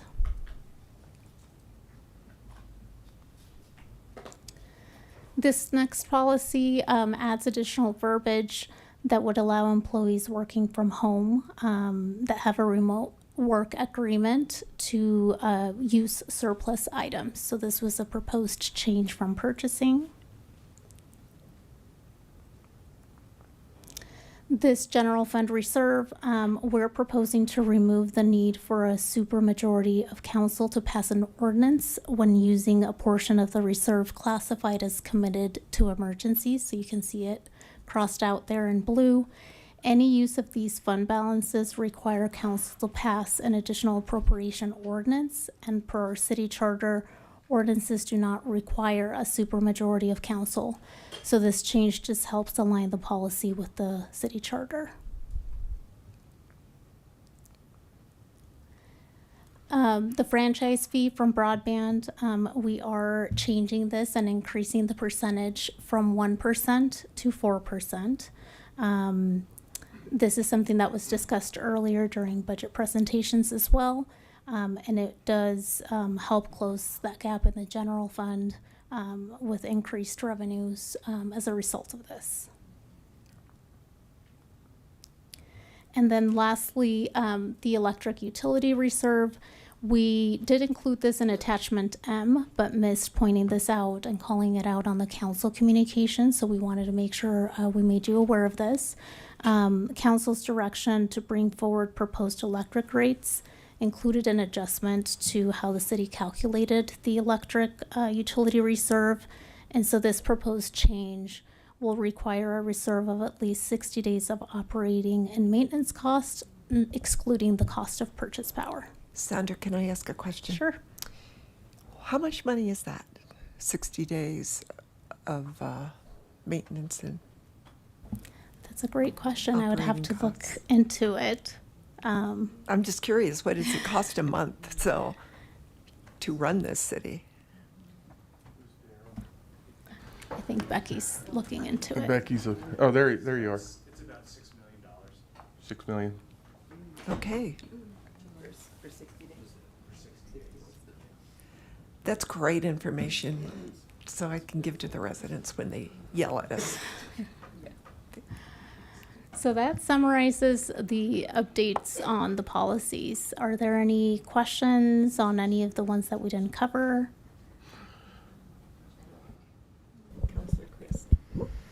Thank you, Sandra. And thank you, Mayor. So I've been wondering about this IDR change from 200 to 300. What is the advantage to having employees not be, I forget what the acronym stands for. Sorry. It's 10:30. What's the advantage? And then also, is there more of a commitment from the city in terms of you know, now these are solid employees and they have to be, sorry. They have to be retained or repurposed if there is like a reorganization. Do you see what I'm saying? I'm wondering what the advantage is to moving them from IDR if we very rarely go below 300 and especially not 200 permits per year. Why make the change?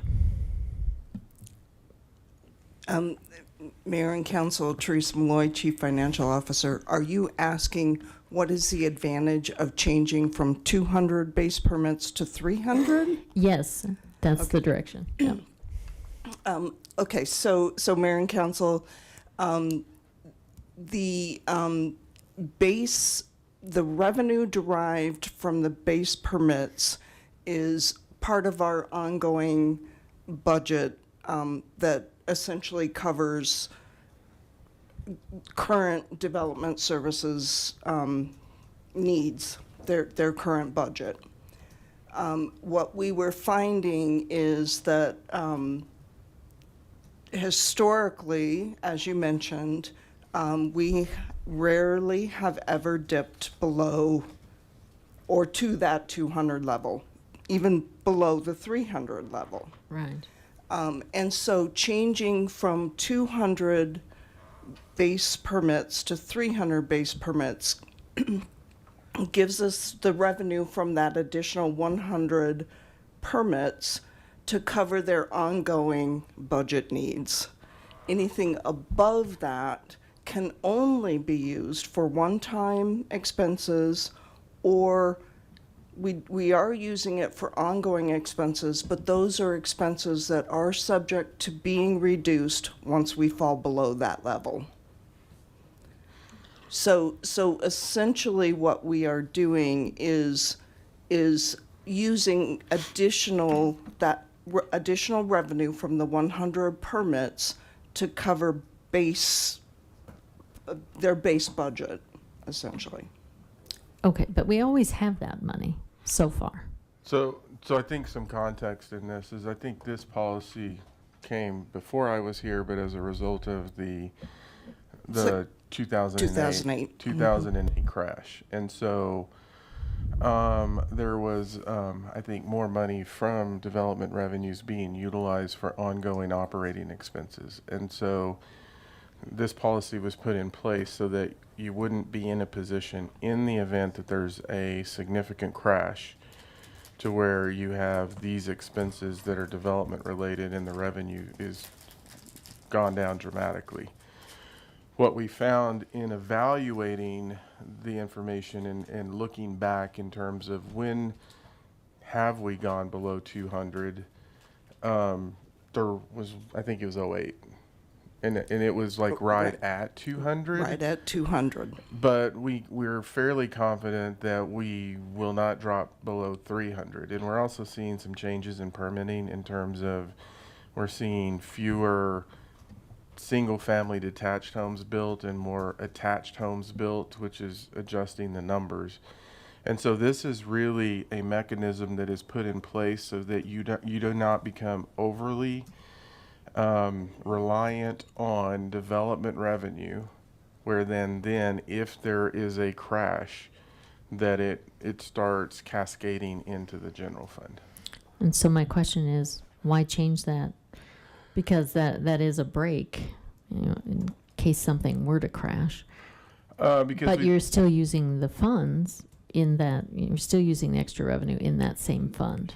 But we're using it to offset the ongoing expenses, and so what we're... So you can't use it for full-time employees? Is that Correct, it? for the ongoing side. Otherwise, they would be subject to the same requirement.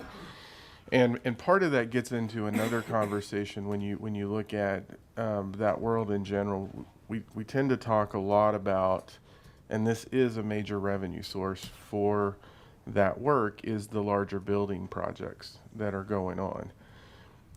A significant number of the permits are not those. Those are water heater inspection, roofing inspection, small electrical permits, and things like that. So one of the reasons we were trying to drive many of those positions into the general fund is because even when you have a crash in, let's say, these larger housing markets, That doesn't necessarily mean that you have a corresponding reduction in work, because so much of the work is driven by smaller permits in the system. They just don't generate the revenue that the larger projects do. And they're not as volatile. Right. So it really is to hedge against that volatility. I think I still see it the opposite direction than what you're looking at it. So I'm trying to understand your point of view, because because you have to have full-time employees in that. I mean, is there? It's not necessarily, I think it's related to the broader general fund expense. We have to attach that cost to then, we attach it to those employees. And so the general fund's pumping in a lot of money into the employees that do the work. We're just not utilizing the full development revenue coming in to hedge against creating a bigger problem in the general fund should the market crash. And if the market crashes, it's going to hit the permitting area. If yes, it could. Okay. Yep. So then what are you going to do with the employees? Keep them in the general fund?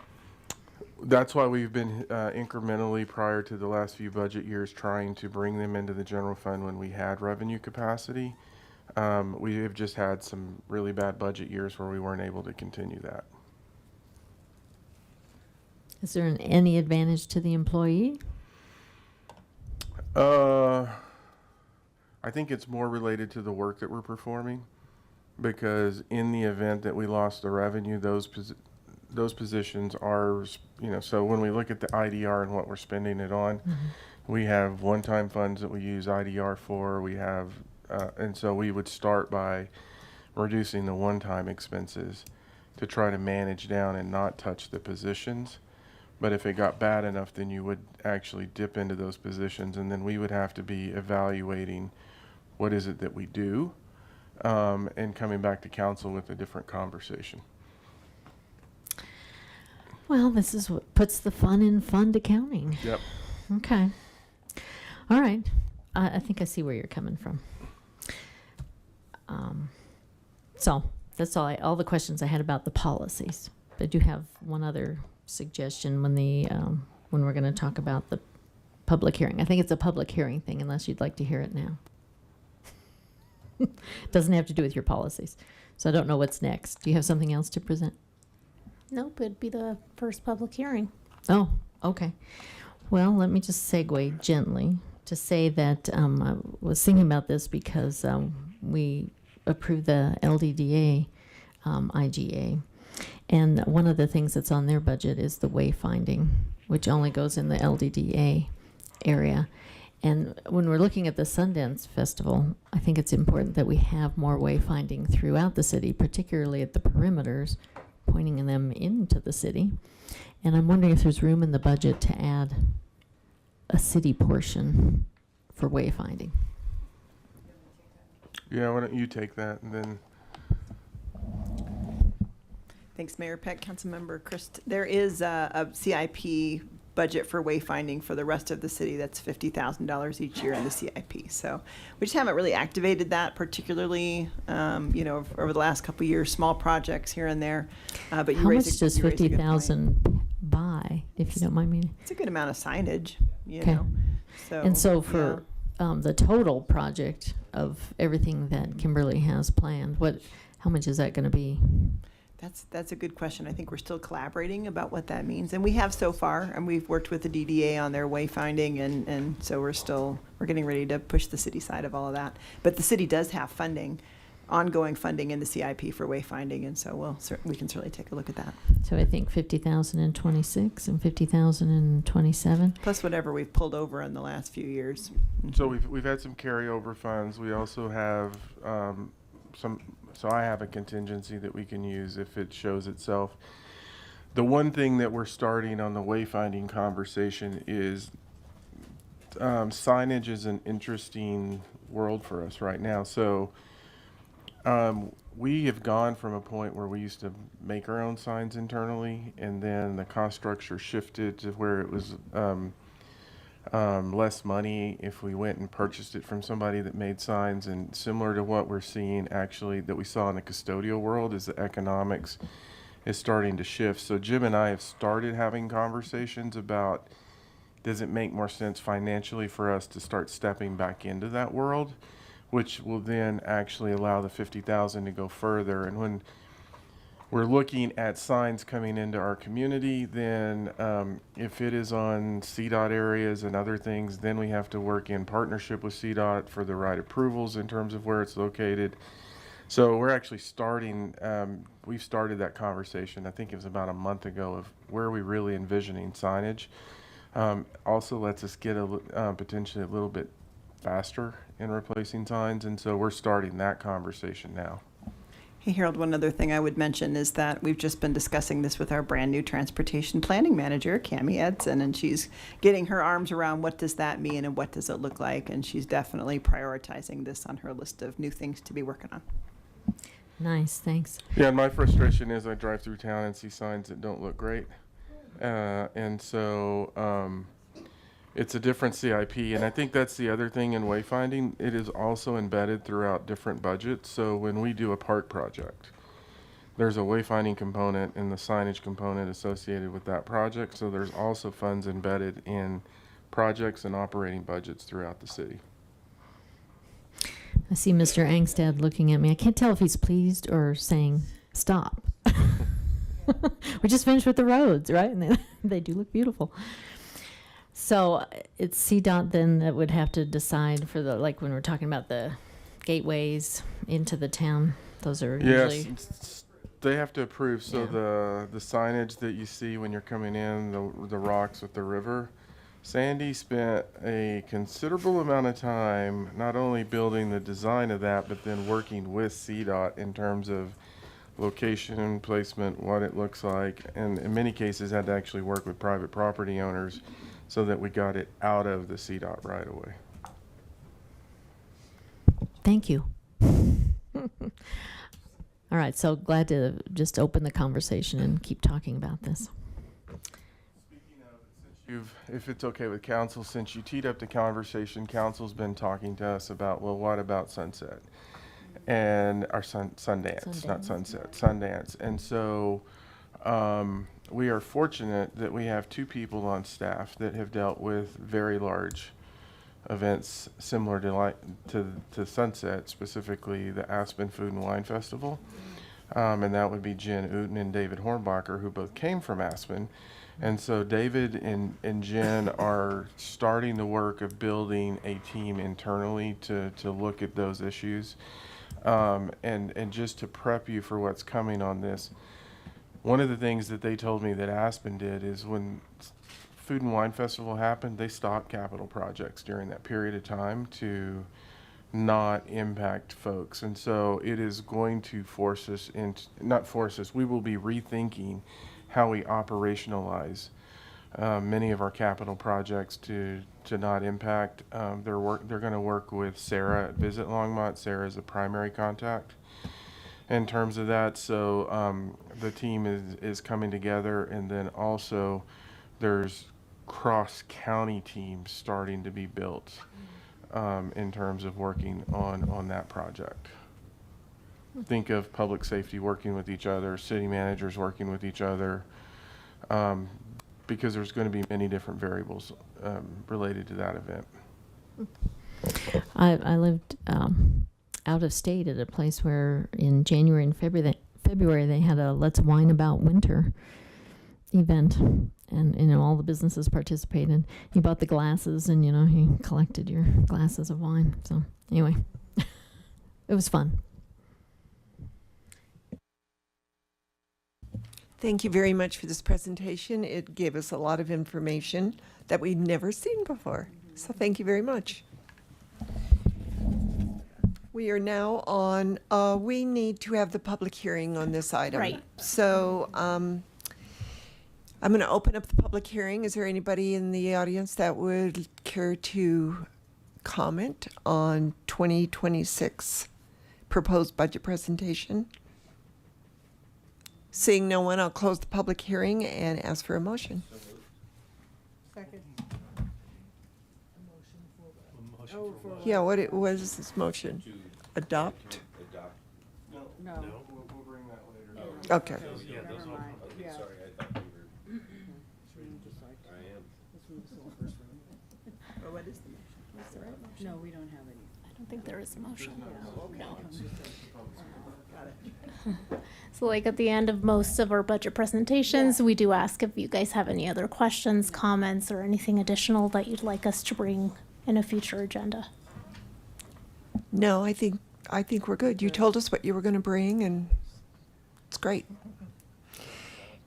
Okay.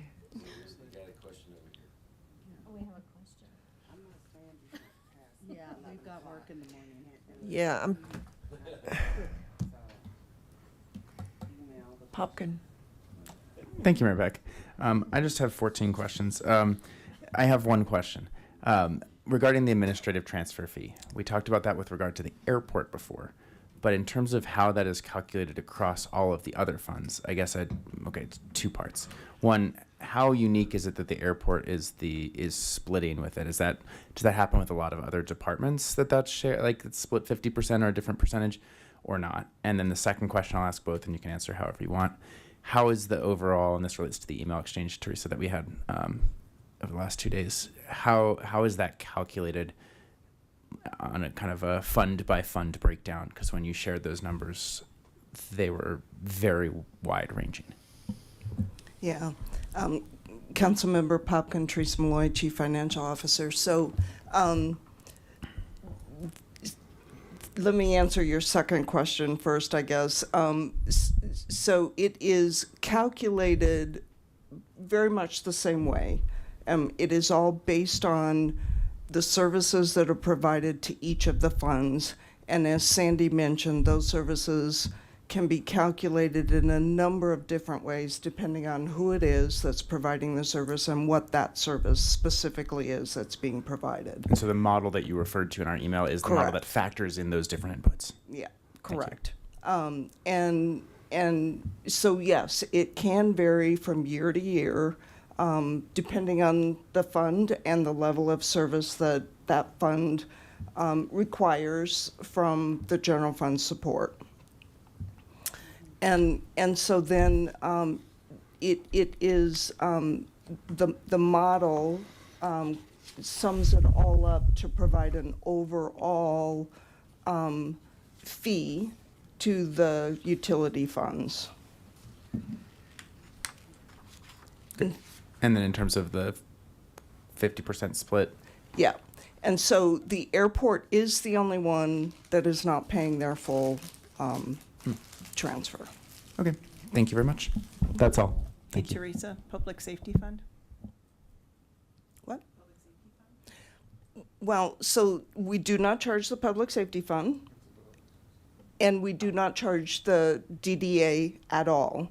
The GID pays an administrative transfer, but the DDA itself does not, because that is has been laid out in the DDA's IGA, and that was a council decision years ago to not charge the DDA. The Public Safety Fund is not charged because well, essentially, when the Public Safety Fund tax was put in place, it did not allow for the administrative transfer fee. So I guess the answer to your question is it's not common, but there are other funds for different reasons that don't pay it.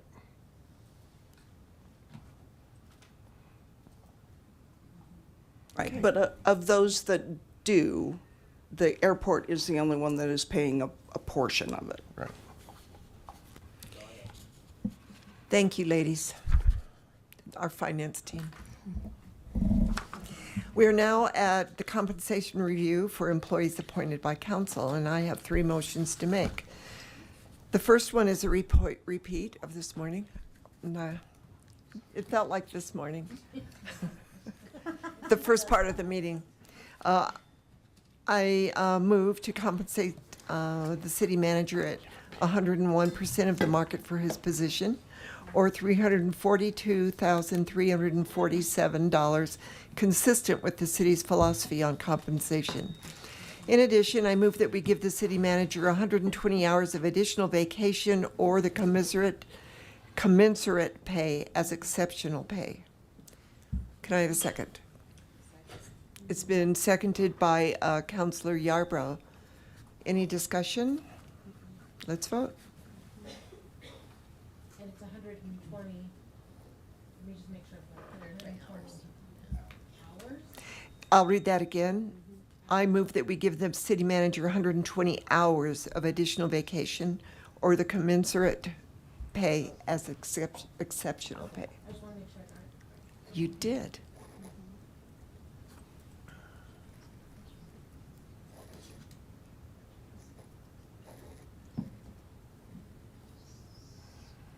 And that passes unanimously.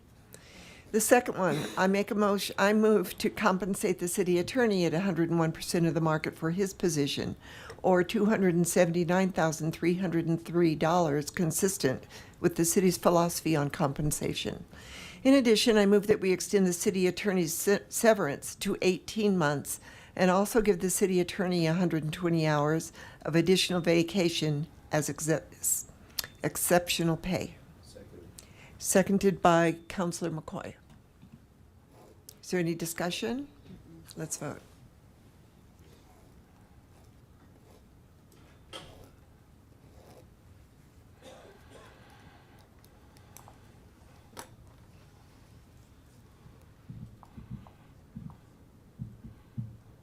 And that carries unanimously.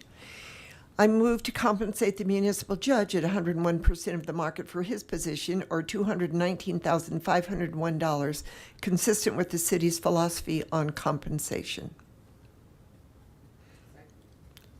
It's been seconded by Councilor Yarbrough. Any discussion? Seeing none, let's vote.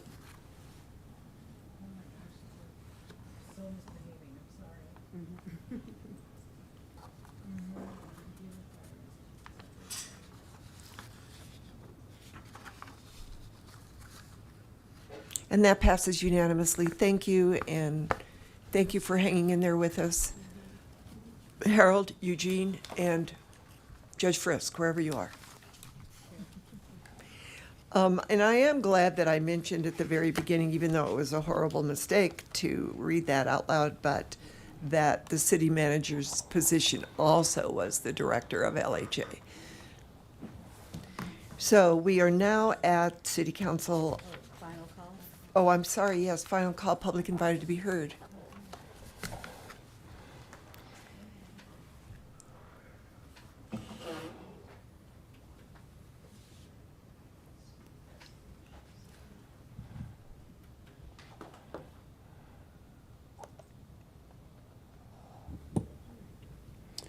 Mayor Peck, members of council, Scott Storr, 229 Grant Street.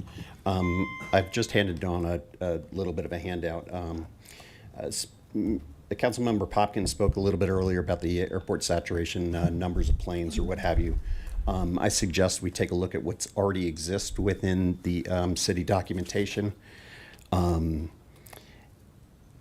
doing this for safety reasons. The boundaries are already in place. You'll see this by the map that gets passed out.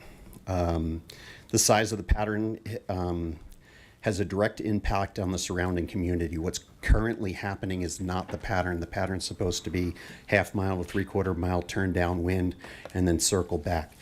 That pattern has a direct relationship on, or direct impact on the airport influence zone, and what they're currently flying is well beyond the influence zone, not just well beyond the pattern, but well beyond the influence zone. So if we're gonna talk about a saturation thing, it should be the number of planes that fit within the existing pattern that's already prescribed from the city. If you look at that document that I gave you, that's from 2011.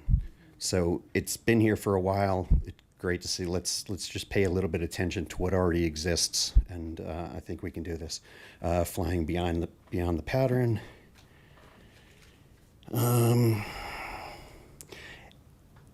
Airport manager has the tools to provide you with an overlay of the current flights. So have the current manager give you a little printout of what those patterns are that they're currently flying, compare them to what this chart is, which is half mile to 3/4 mile out and about, can just overlay those two things, and you're going to see how egregious this problem is. So let's just fly within the pattern. We can all live a happy life. Thank you. And Sandy, greatly appreciate the detailed presentation on the airport side of the budget. Thank you. Thank you, Scott. Is there anyone else? Seeing no one else that would like to come to final call, public invited to be heard, I will close that, and we'll move on to the mayor and council comments. Councilor McCoy. Thank you, Mayor Peck. I'll be quick. I was late to the soft opening of the Nordstrom's rack today at Harvest Junction, but it will be opening Thursday, the 25th of September, and it looked like the community is really embracing it. So it's nice to have another store for the purchase of clothing and stuff. Councilor Christ. Thank you for mentioning the Nordstrom opening. I was there right as the doors opened.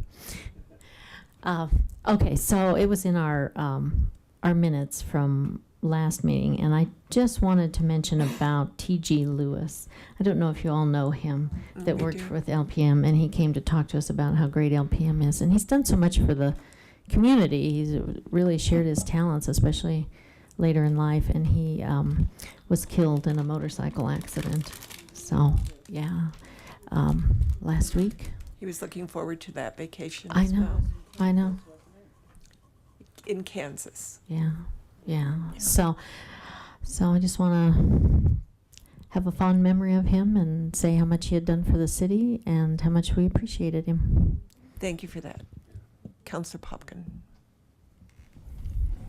Thank you, Mayor Peck, and thank you, Councilmember Chris, for that note as well. I just realized I left out one piece of context that I wanted to make sure was on the record for the e-bike work, and how this just reflects our conversation that we had yesterday. But for that motion, it doesn't change the motion that we made, but in terms of timeline for responsiveness on that, probably be a dip in use in the winter, and I think we will see it pick up come the summer. And so I think you and I had talked about if it was feasible for staff to kind of come back, at least with the phase 1 implementation strategies, by kind of late spring. Yeah, that helps from a workload perspective. Thank you. Yeah. Great. Thank you. Mayor, Council, I just wanted to say thank you for your vote a few minutes ago. I appreciate it. It's a pleasure working with each and every one of you. Tongue in cheek. No, it is. No, it is.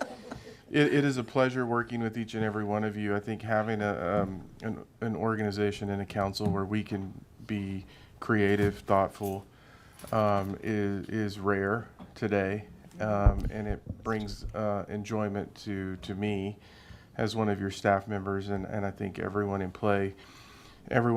But I'd be remiss in saying that we have a phenomenal team. I have a phenomenal team behind me, and what we're able to do is really more of a reflection on them than it is on me. They're great. They're willing to do whatever it is we need to do. So this is also a thank you to my team, because I know I've worked with a lot of people in my career in different locations. This is the best team that I've worked with, and I worked with an outside consultant that the other day was here, and he said, this is probably the smartest group of folks, and he works with hundreds, if not thousands, of cities that he's seen. And so thank you to the staff. It's also fun working with them. So wanted to say that. Thank you. I agree. We've got a great staff. Oh, yes? You never have a comment. I don't. City Attorney. Quick comment tonight, Mayor. I want to echo a lot of things that Harold said. I really, truly feel lucky to have this job and work every day to improve the community in which I live. And that's really a privilege that I truly enjoy. I think Harold and his team are awesome and make my job easier and harder. But I think together we do a great job through teamwork. And then similarly, I think my team is the best. City Attorney's Office in the Front Range, they're really starting to grow and gain experience and confidence and are able to work independently and support a huge range of work here at the city. And so just want to say thank you for your vote of confidence. And, you know, I love this job, working on it. Maybe not 11 o'clock at night sometimes, but. I really like your team as well. They're very fun to work with. Always smiling, which is a good thing. So, seeing nothing else, can I have a motion? Second. It's been moved and seconded that we adjourn. All those in favor? All those opposed? We are adjourned.